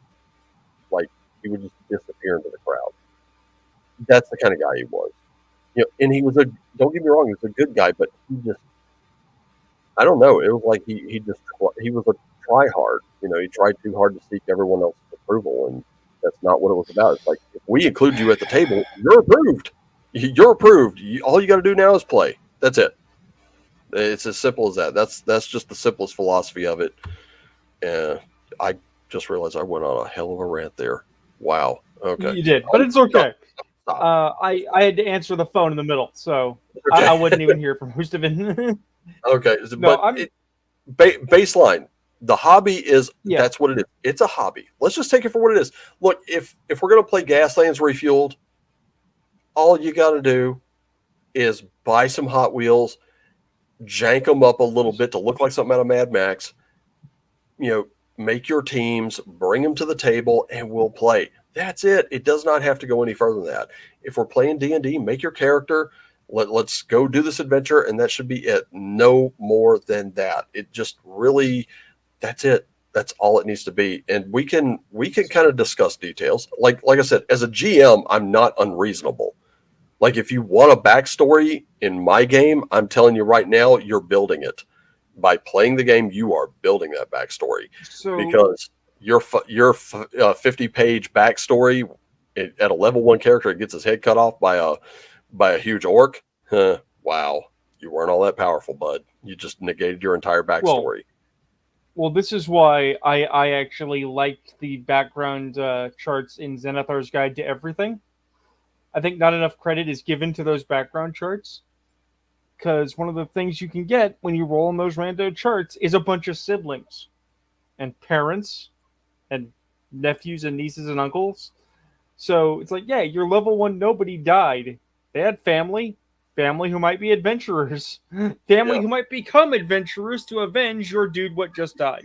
Well, I mean, Uh, look. If you really want this is why I say solo play is so grossly underrated. Geez, I don't know why more people don't engage with this because For because Against Darkness. Dials is not a good system. Well, Scarlet Heroes is good. No, For no, Against no, Darkness is good. no, no. I was talking about the use of dials as timers. Oh, right, yeah. Yeah, Just using I've, it, dude. Your phone has a timer. Just use it. yeah, that's the thing. I've tried using the timer system where you draw a circle and you break it up into like fourths and then you fill in a fourth and you fill in. And it's like all you get is a bunch of used up paper. It's not great. True. And what I like to do is like even like a little bitty 30-second hourglass works. I think if you want to use something like that, Yeah, totally up to you. I mean, what you can find those at the dollar store, can't you? Like a buck yeah. 25 a piece. Well, no, Um, I'll just use this one. You've seen this one. I thought you had. let's see. Oh, oh. Reaching for it. Oh wow, you got an actual hourglass. Oh nice. I've actually seen one of those. Roland's Comics in the Preon Lake Indeed. Mall in Lake Charles. it's I think it's that's like cool. this should be used for all gaming experiences that require That a is, timer. I'm gonna say this. That you know what? I'm gonna kind of expand you here. Mm. Let's do solo layout with you. There we go. That if ever I saw one, that is a gaming accessory and a half right there. Oh, I often speak ill of swag, but like this is the nicest thing my mom ever got me.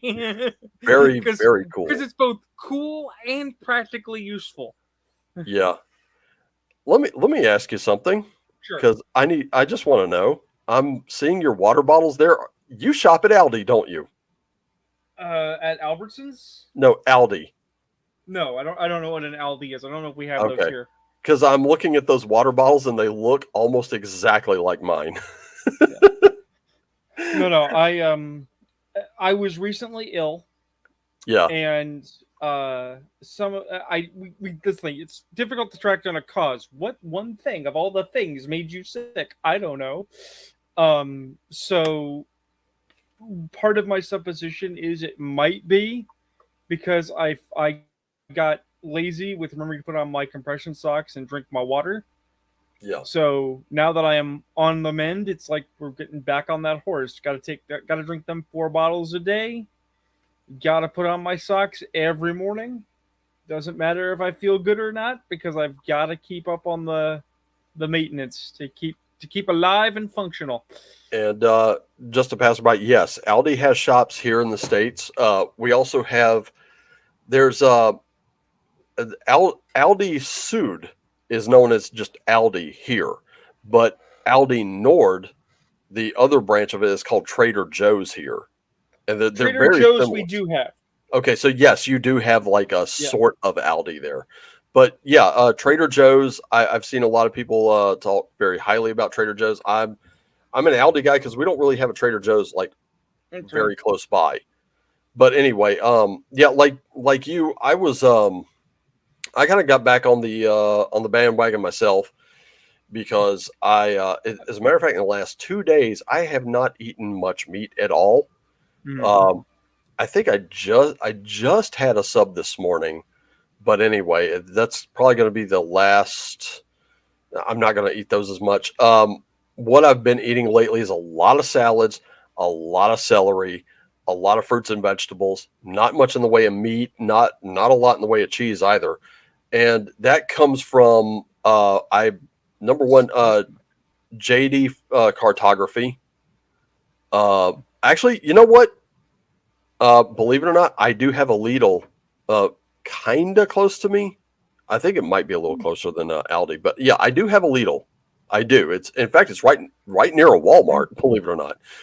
But JD Cartography tweeted from the emergency room of a hospital. He had pain kind of going down his arm, and he was like, "I'm a little worried about that." And we're like, "Yeah, you might want to get that checked out." Turned into he was having triple bypass surgery, and I was like, Jesus. "Whoa, Nelly!" Then it was they found undiagnosed type 2 diabetic with him, and yeah, he had to go on a diet. He's already dropped like 40 pounds, he said, and I was like, you know what? I was like, I dropped 30, but I've kind of plateaued. Well, what do you got? And then it made me realize, I was like looking at the way I ate, and I was like, yeah, I haven't really been eating all that well lately. And then I watched Clerks 3, and I was like watching these characters, and I'm like, you know what? Maybe I need to take his advice. And I started taking it, and let me tell you something. Here we are, day 3, and the brain fog is gone. I've been more alert today than I have in the past few weeks, and I'm like, yep, I know exactly why that is. I mean, here's Feeling how better. ridiculous this gets.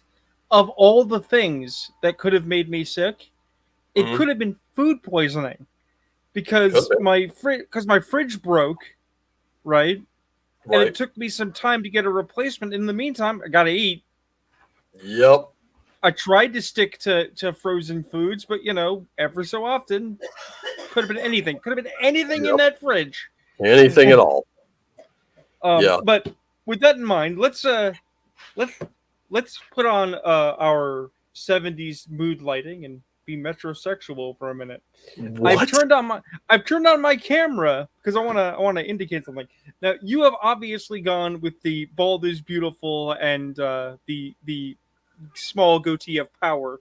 Yes. Uh, Been that way for almost 20, well, actually over 25 years now. Since you were asking about all the detritus I have around me, this has recently arrived. Now let me full screen you again for that. Okay. What is that? That is beard butter. Yep. I sent them a message. I asked them a question. They said it'll work. So what I'm going to do for tomorrow, because tomorrow I have a podcast over the Gospel of Comics, is I'm going to chop off most of my epic beard of dwarfedness.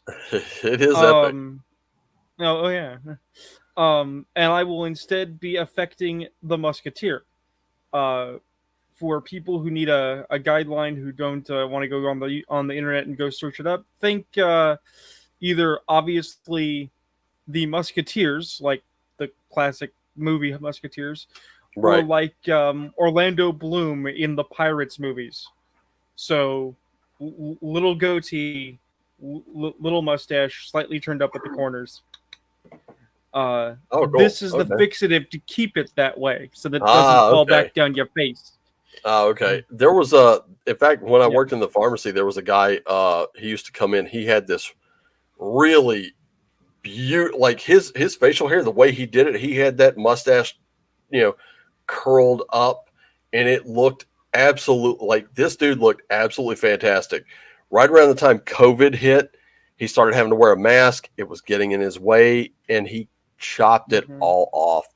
And the thing I didn't know was like I was like, oh man, you had to let that go. He's like, yeah, I kind of had to. But then he's like, here's the thing though, it grows back really, really fast. And I'm like, oh yeah, okay. And I'm thinking, yeah, some people say that, but his actually did. And he had to keep it trimmed during the whole mask up thing. But now that masks are optional, he's not doing that anymore. And it's back to its full glory. I know another guy who grows his hair really long, and he's a German guy, grows his hair really long, looks like a rock and roller. Then he'll chop it, and within 6 months, it's right back to where it was. And I'm like, dude, I wish the only I had your thing hair. the only thing I am slightly worried about is whether or not I'm going to get Tim Curry face. Now Tim Curry's great. Don't get me wrong, Yeah, but over the course of his career, between roles, there is a noticeable thing. When Tim Curry has a beard, he looks phenomenal. right. When Tim Curry is shaved, he has a fat little face. Well, in Tim Curry's defense, he's always had that kind of oddly shapen face. I mean, I you don't think go it's I don't think it's oddly shaped. I just think he's a chubby little guy. He's still well. cute. I'd still Look hug at him. him. Look at him in Rocky Horror Picture Show. Oh There yeah, was still the same chubbiness to his right, face as there was in Clue or in Home right. Alone. Was it Home But Alone 2, Lost in New York? right, but he was also like 20 for that in that movie. Yeah, Like he was really young in Rocky Horror, and he's still pretty young in Clue. yeah. Um, Here we go. Keanu Reeves seems to act better when he has a beard. That it yeah, it's it's the beard of power. It it's the does beard of something to you. power. And I do love how like he's had this beard for the past several years whenever he's played John Wick, Yeah. and you see him in Well, that he had to role. chop it off to play Ted, if you recall. And then you're looking at him and you're like, my goodness, without that beard, he looks super old. When it was just the exact opposite, like what 10, 15 years ago when he didn't have a beard, he looked super young. And then there are days where he looked a little, dare I say, homeless when he had that beard. And now it's like with John Wick, he looks absolutely wonderful with the beard, and without it, it's like, okay, he's showing his age now. All right, understood. Kind of crazy, but okay. Now, with that in mind, I do want to, moment of recognition. I am feeling bad for what has occurred for Tim Curry, and I hope that either he stabilizes because he's a reasonably old man. I don't suspect he's gonna get better, or Yeah. at least he can start doing voice acting again. Because damn, So good.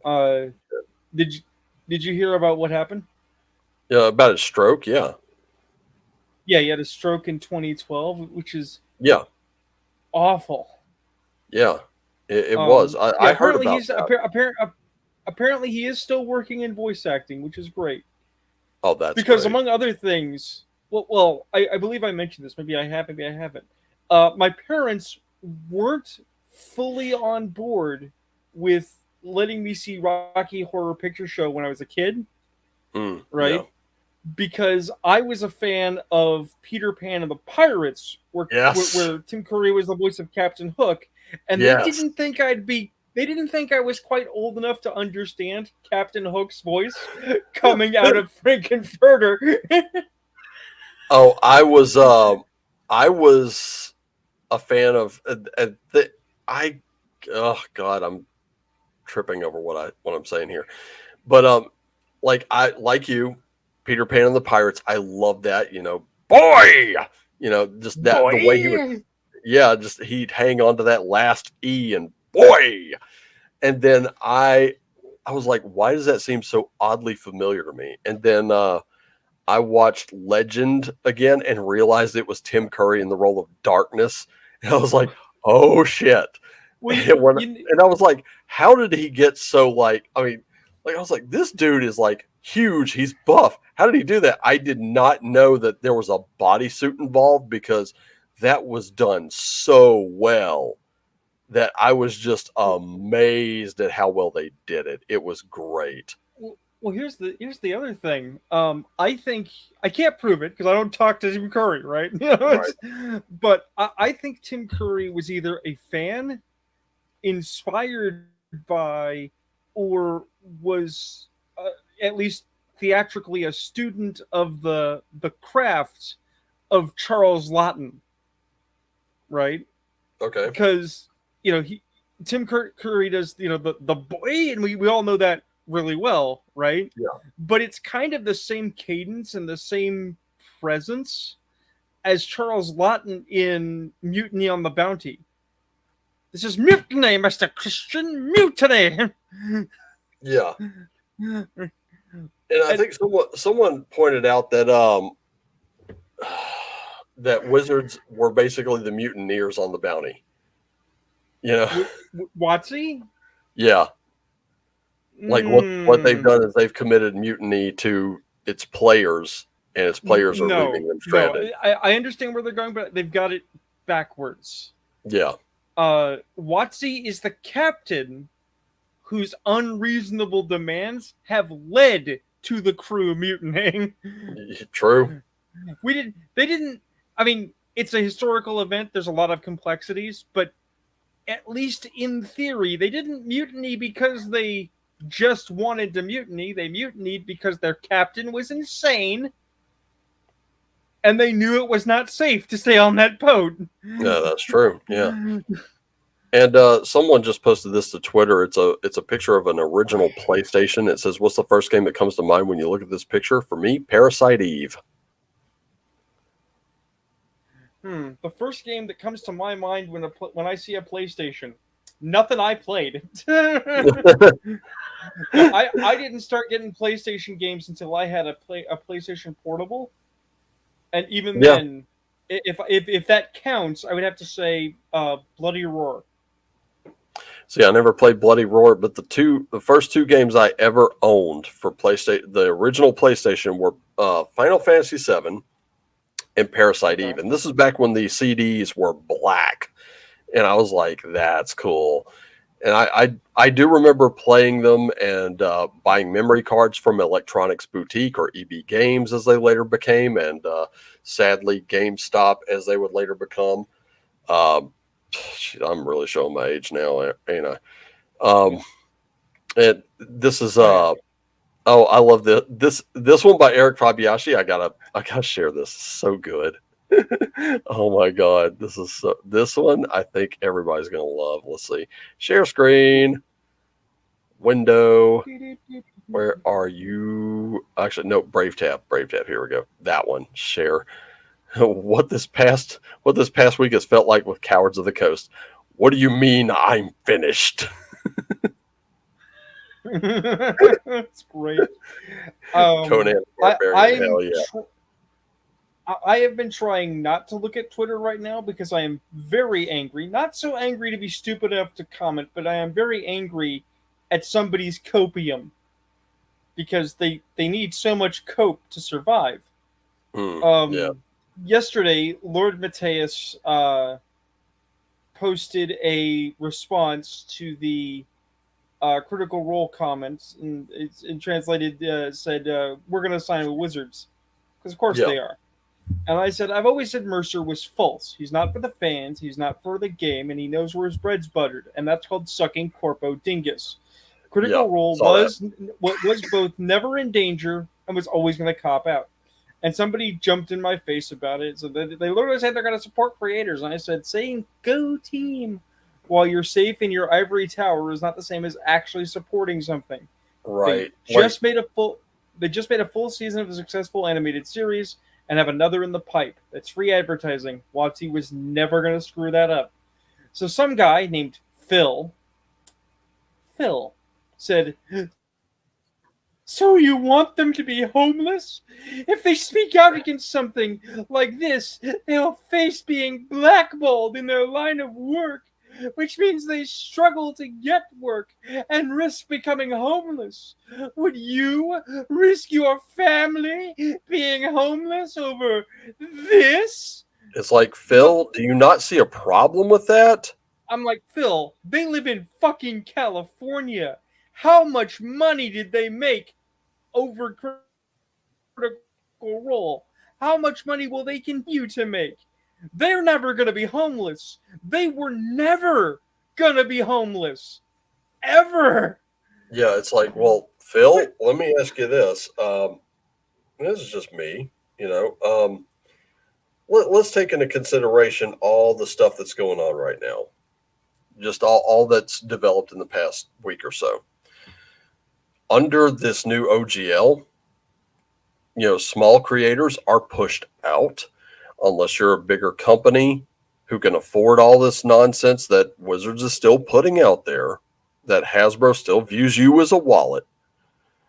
Uh, a whole lot of creators who have made a living off of this, and a modest living at that, a respectable living, they will now be forced out. They can't absorb a lot of these costs. In fact, many of them, if they're lucky enough to have a margin at all, will face even narrower margins. And in order to even make ends meet, they will now have to raise the price just to meet those stupid demands. And they will have fewer people buying their books because the prices will have gone up. And once you have that, Wait, is that what this is actually all about? well, no, Is I'm this just, actually secretly just price fixing to make the indies sell at competitive rates so that WotC doesn't have to lower their prices? Is that what this I, is? I, I don't think so. I think it's WotC trying to kill their competition I by mean, I one think it's mean, that as well, but one means or another. And here's all these people that you don't see. And remember that these people are voice actors and they're probably under contract. There's not much they probably could have said, but understand, I am less concerned about a group of celebrities than I am about people who write some of the books that adorn my shelves. here's the thing. If Critical Role had said, at this time, we do not feel it is our place to comment, right? Right. We all understand that's corpo speak for we're staying out of it, Yeah. right? And that's at least respectable. Yeah, definitely. I could respect. Look, man, we don't know who's gonna win, but we don't want to be involved. Right. Okay, a half measure is insultingly vague, which is what they did. Mm. Because the only other option, because you've already burned stay silent, right, Yep. is come out for indies, which does admittedly have risk. There's risk in it, right? Right. Or come out for the corp. Now the corp will protect you, but if the corp is a sinking ship that just burned their flag, maybe you don't want to come out for that. Except, They oh did. wait, Critical Role doesn't have to. And people go, well, what do you mean, Joe? Critical Role alumni, including Matt Mercer, the girl with the white hair, Erika Ishii, and the dude with purple hair, all did LA by Night and New York by Night. They've all worked for Paradox doing live plays of V5. They're a live play concern, not a system specific concern. They can walk True. away from D&D at any time and they'll do just fine. Yeah. I mean, they initially started with Pathfinder, if memory serves me correctly. They moved on to D&D, and now I think they even mentioned that they started their own publishing thing, That, which I'm like, okay, that's well, fine. that's the other thing people are saying is Matt Mercer's been working on his own game and he's going to do that. It's like, yeah, well, I've read the D&D 5 compliant Critical Role inspired book and I was not impressed. I mean, like I said, I've only ever seen clips of it. It was worth the chuckle. It was kind of entertaining, but at the same time, it's like not something that's really nothing against them. It just doesn't hold my interest. And if ever I got into voice acting and I was asked to appear on Critical Role, I'm not sure that I would or wouldn't. All I know is that I don't think I would ever become a permanent cast member on that show. Oh, And in fact, if you have Plex, the video app I've been telling everybody about, uh, nowadays it used to be just a roll your own Netflix. Now it's roll your own Netflix. Plus they have ad supported movies and TV shows. Plus they have live channels. One of them is called Dungeon TV. And I have watched Dungeon TV, and it is around the clock actual play. And it was okay, but this was one of those actual plays where there wasn't voice acting, it was actual play. But I mean, they had a lot of high tech gadgets and gizmos and looked like a big newsroom to do it. And some of it was pretty amusing, But after a little, I could only take so much, and then after a while, I had to switch it to something else because it was like, okay, I'm done. I got what I needed out of it. I think I need to move on. But Dungeon TV, there's that. There's tons of like actual play stuff out there. I'm not really interested in watching it because, well, I'm not the kind of guy that views tabletop RPGs Well, as a spectator sport. I would rather play a solo game than watch someone else play. well, I have two examples of how to do it right, and neither of them does it to the visual quality I would prefer, Right. but both of them do parts right. The only thing is that one of them has lost its way. So Hmm. the first one is called Tales from My D&D Campaign. It is Hmm. a zero budget series by a guy named Demonek that is literally recounting his third ed D&D campaign. Hmm. Okay? The thing is that he does cute little like 3 million hours in paint images, right? Right. And everybody has little voices. It is structured. They freely admit it's like, yeah, we don't do every dice roll or whatnot, but it is at least uh, episodically structured in such a way it's enjoyable. It's a fun watch of a show that happens to have been a D&D campaign, Right. right? Hmm. And that's quite good. The other one is Thrilling Intent. Thrilling Intent has all the potential to be so much better, Right. right? Hmm. I I need to presage this by saying that everything I'm about to say is in Minecraft because I do not know these people personally. Unfortunately, getting a little bit of success attracted a starfucker. It uh, usually does, yeah. um, they were a four-person team doing D&D. Right. As they progressed, they got better. They get more art assets because one of their guys is an artist who draws little character designs in colored pencil. They look really neat. One of them is a musician. He actually did songs for the series, which was awesome. They sounded great. Um, they were really giving their all. Mm. One of them looked around and said, "I don't think playing games is what I want to do for the rest of my life," and they left. Mm. Well, that's not so great. They picked up another person. This other person is I can't claim to know tier because I'm not super knowledgeable in wrestling, but he's a wrestler called the Great Black Otaku. It seems like I've heard that name. You might have. I don't like his character. I don't like his personality in the show, but oh man, does the show bend to make his character awesome. And we're talking So, about Mace, right? The Great Black Otaku. When I looked him up, it came up with this Marcellus Black, the Great Black Otaku. And apparently, let me look because I yeah, don't. he was a former American football player, currently signed to WWE, where he performs on the SmackDown brand under the name Mace. Brennan Marcel Williams. Let's see what else. There's he was part of Retribution and Uh, Maximum Male Models. is-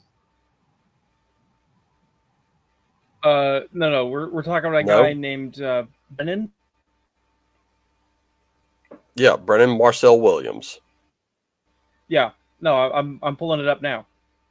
Okay, Okay, so yeah, the same guy. That's the guy.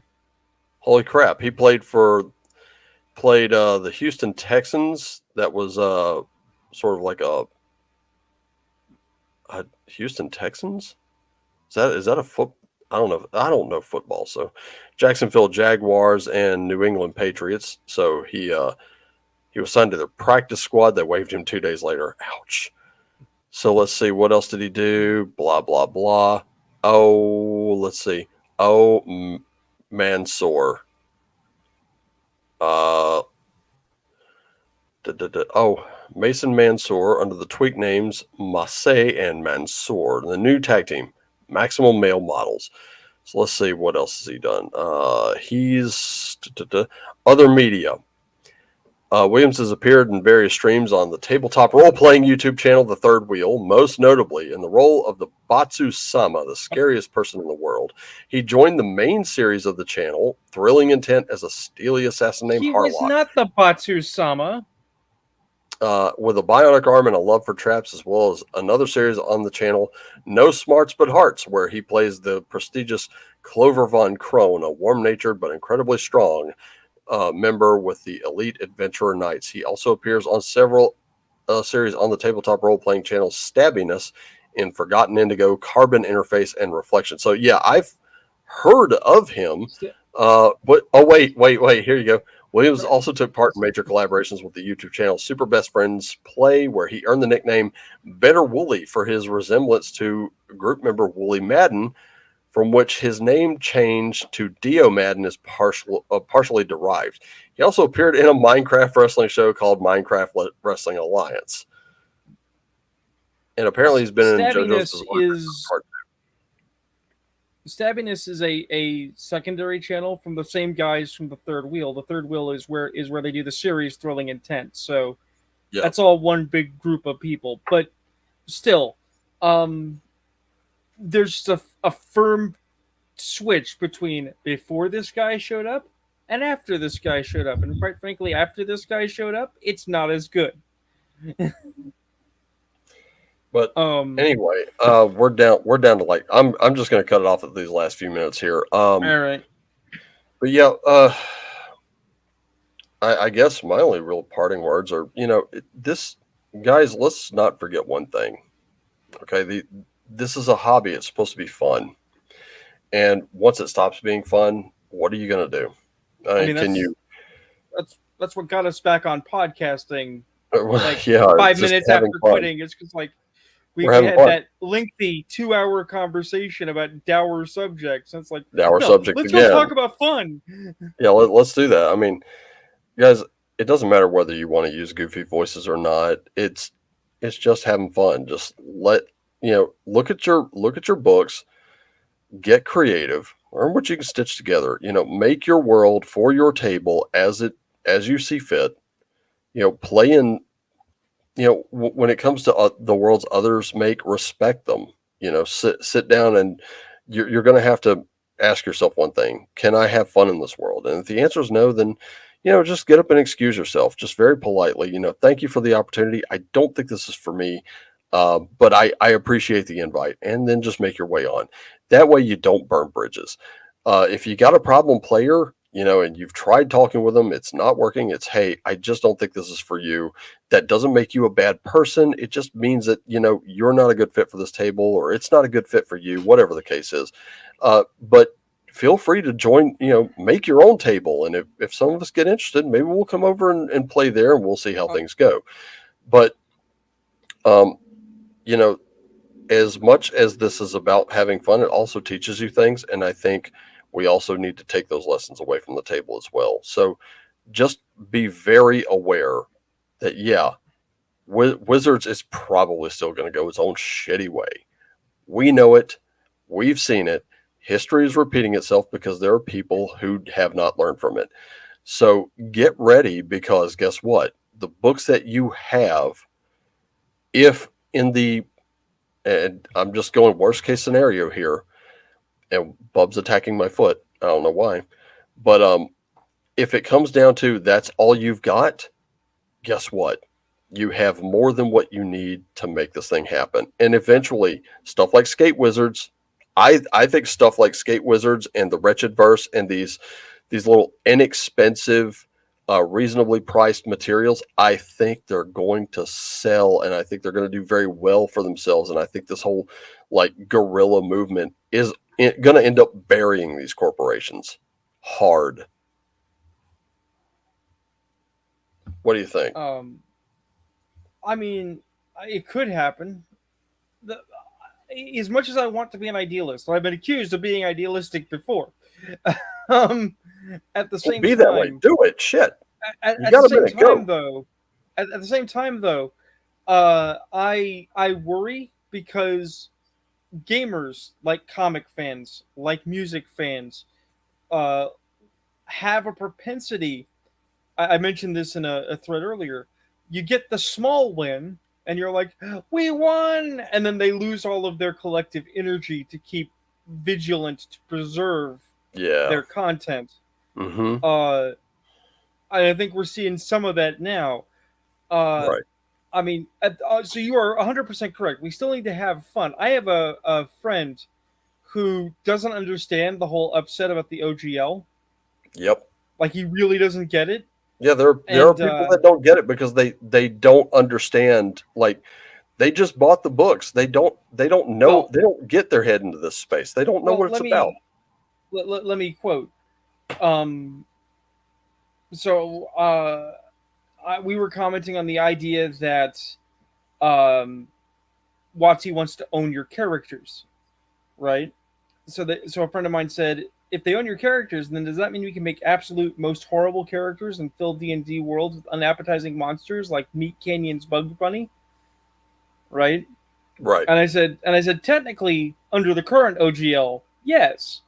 The new OGL has a morality clause, to keep out dirty Yep. people with wrong think who might hurt the brand. What I find absolutely hilarious is I don't like the guys from Penny Arcade, but woke up to learn they also are against the new OGL, right? And Mm-hmm. this friend of mine who doesn't get it said, "This is one of those misunderstandings I don't get. The OGL applies to published materials for things like DM's Guild, not people's personal written stuff. It's mostly meant to stop the existence of a second Paizo. The new rules only affect about 5 to 10% of published materials in any meaningful way." And it's like, I would love to expound on him how wrong he is, Right. Yeah. but that would be mean and not nice. It would not be fun for me to grab him by the face and just rant for a solid 20 minutes about how, no, this affects everyone. It's now, it's happening, it's bad. Yeah.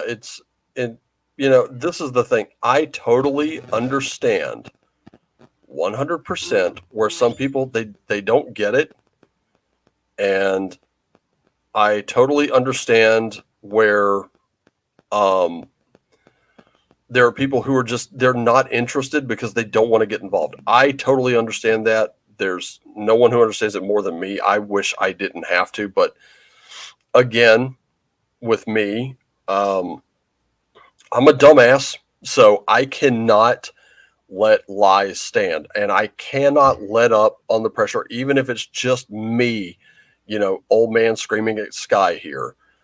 Um, I can't let this go because I am. You know what? If you say I care too much, you're absolutely right. I get that way. I care too much, and sometimes things go to shit. Sometimes it works out great. Sometimes not so much. But what I want to impress upon you is I'm not approaching this from I hate Wizards of the Coast or I hate Hasbro. That's not what this is about for me. For me, this is about I love these games. I want, I got a little niece down south whom I've never met. And when I meet her, I want to show her these worlds. And I want to say, get your friends, get some of your cousins, bring them to the table. I will run this game for you. I will show you, places that are magical, places that are I just can wild. show you a world. Fuck off. Indescribable Oh my feelings. God. You asshole. You fucking cock. You dick.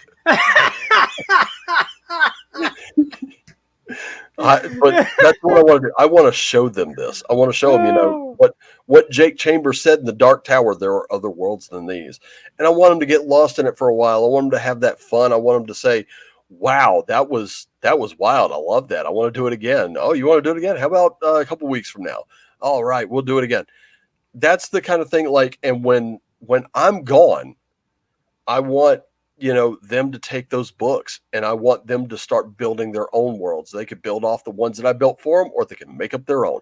and I want them to use those fertile imaginations to be able to get away from the crap for a while, to get away from all the stuff that they're being told to think and say and do and believe. And I want them to be in a world where they can say and think and do as they please, as well-adjusted human beings, get back out into the world and go, you know what? Because these games, for the few hours I was able to play them a month or so, whenever I could, when I lived down south, in those moments, I didn't feel like, I didn't feel like the guy who was being chased around, who was like almost ineffectual, prior to working corrections, of course. But I felt super powerful, at least for a little while. Even if I crawled out of a mountain full of goblins or something like that, covered in their blood, of course, cuts and scrapes and wounds and everything, going, where are the rest of them? That was great to me. That took me out. Okay. And when I came back into things, I was like, okay, I have new perspective on things. This did so much for me, got me through so many bad times, that's why I care. That's why I love it. And that's why I can't let lies stand. They just won't with me. Okay, so two things. Two things to round out our show so that we can actually close it. Otherwise, we'll be here another 15 minutes. Right on.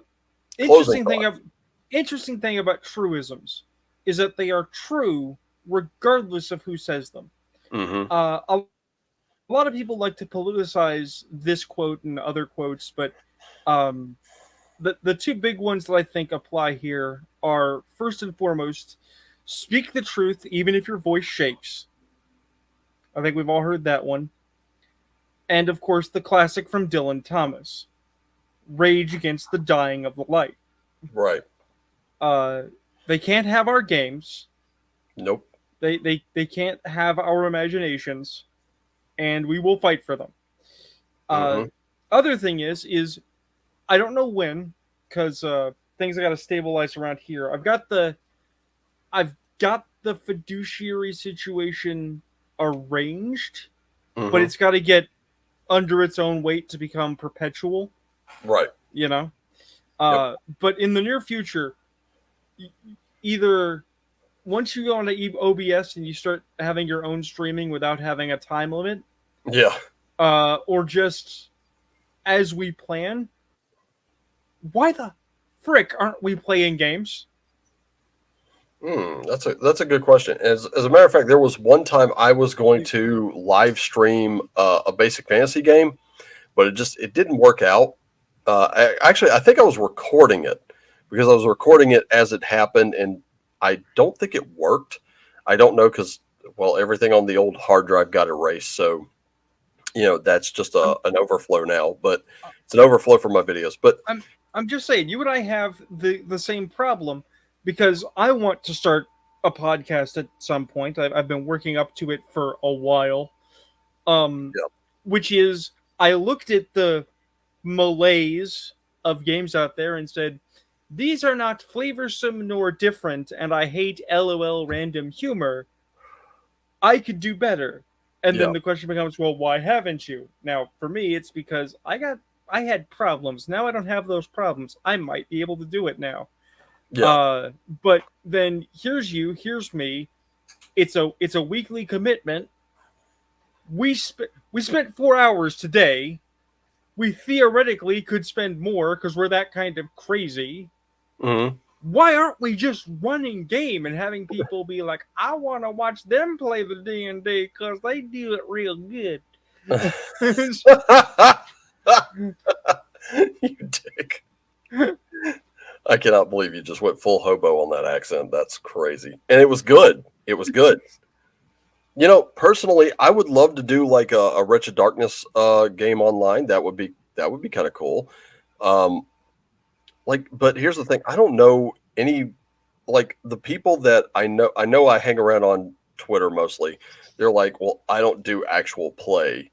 And I'm like, okay, I get it. I don't really listen to those podcasts or watch those myself, but do they do well? And if they do, I wouldn't be averse to doing one once a week. That would be pretty cool. But this particular, bodies, I can get bodies.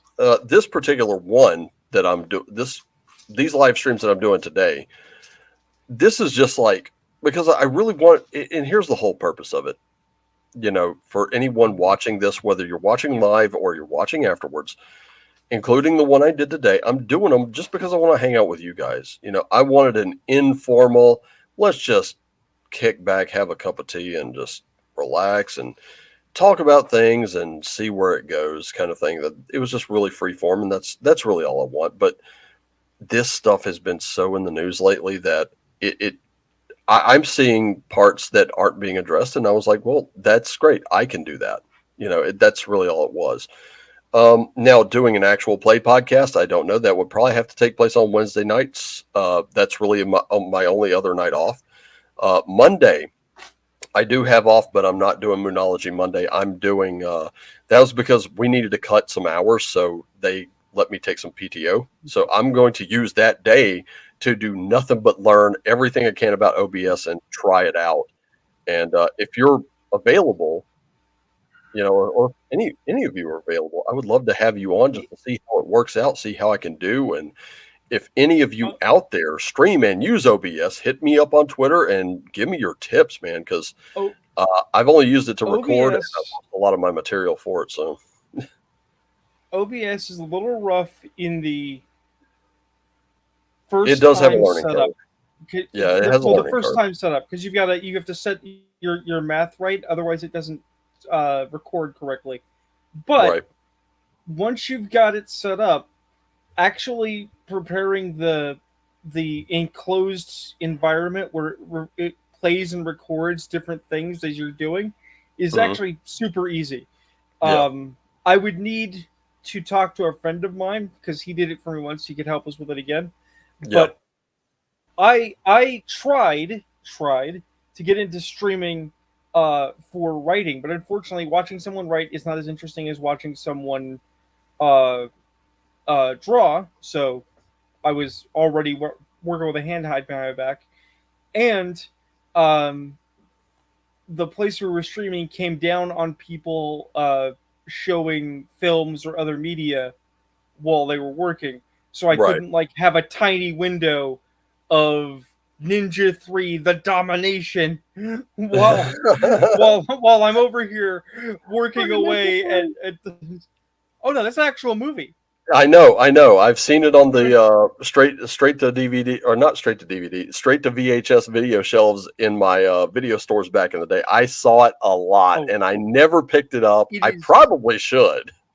It is so funny and so good and so bad.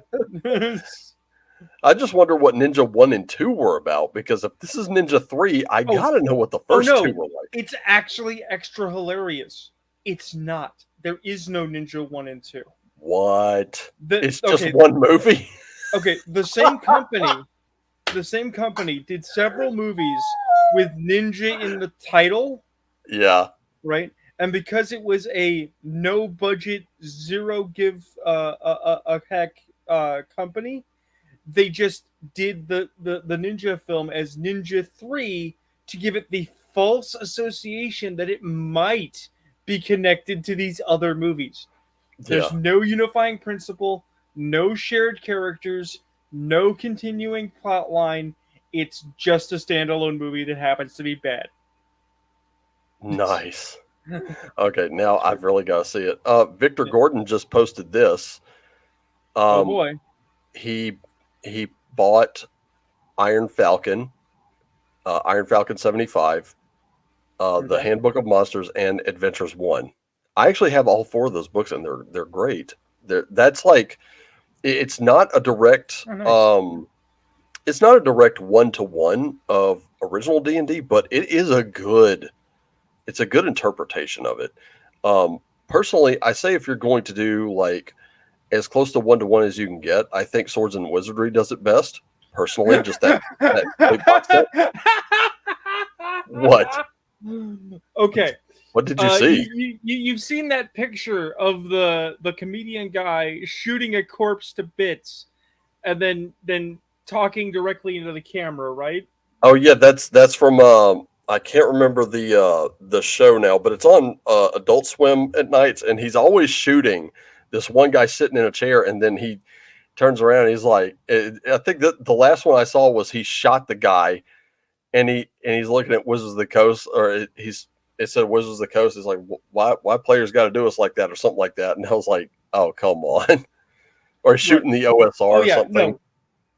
No, this is in the same vein, but this one is actually funnier than the last one I saw. This one makes me chuckle. I just sent Z on the Gilded. Okay, let me have a look. Okay. Oh no. Oh no. What have you done? Oh, I am totally downloading this. Hold up. I gotta see. Did this download properly? I don't know if it did. There it is. Yeah. So I'll bring this up here, close that off, kill off that thing, and then we'll share it on screen. Oh man, it's an excellent thing to close on. It is. Here it is. Wizards of the Coast shoots D&D. They won, and so did we. Oh my goodness. And on that note, I do think we need to get out of here because yes, we've gone another 15 minutes. But oh yeah, you know, thanks for everyone who watched us live or will watch the replay. Thank you again. Thank you for enduring our yak session. That's exactly what this was. It was just a yak session, just us messing around. And then we decided to get serious for some stupid reason. Doing the mess around. We did the mess around. And be sure to go, if you check out the last video, the links to the petitions are in the description below. Please also check out in that same description, not this video, the one before, links to the Scrying Dutchman's Modern Adventurer's Guide to Guns and Gear, the Red Room on Big Geek Emporium, Castles and Crusades, or Troll Lord Games. They have more than just Castles and Crusades there. As a matter of fact, I do recommend Victorious. I do. It's a great system and very inexpensive, very cool. Especially like I'm not a steampunk guy, I'm not a Victorian era guy, but that one, that and Wretched Epoch, I will totally make exceptions for. Also, we took a look at Dueling Dragon Adventures, so that's Chronicles of Iris and The Doom That Came to Astrius. I think you should check those out. Support these, support your favorite third-party creators because let's face it, Hasbro's not supporting you. I'm gonna be heinous enough and sound arrogant enough to say that nobody does steampunk right because they focus on the wrong things. Well, I think if you just took a look at this one, I think you'd be pleasantly surprised. Well, no, it might be, but I'm saying in general, as a aphorism, most people focus on the technology, and the cool. Blimey, it's so weird. It's like no. If you're going to do Victorian steampunk, what you need to focus on is not just the technology, but how the technology has affected the great game, because that's where the actual meat and potatoes of your setting is the powers of Europe gearing up for World War I. That's your butter. Yeah. But anyway, but what do you mean, Joe? It's like England and Afghanistan. I'm telling you. But anyway, that's going to do it for us, guys. Thank you again for tuning in. Thank you for watching the replay later. And just remember, guys, love you all. Take care of yourselves and each other. Take care of your table, too. Always play what lights you up. And as always, play on.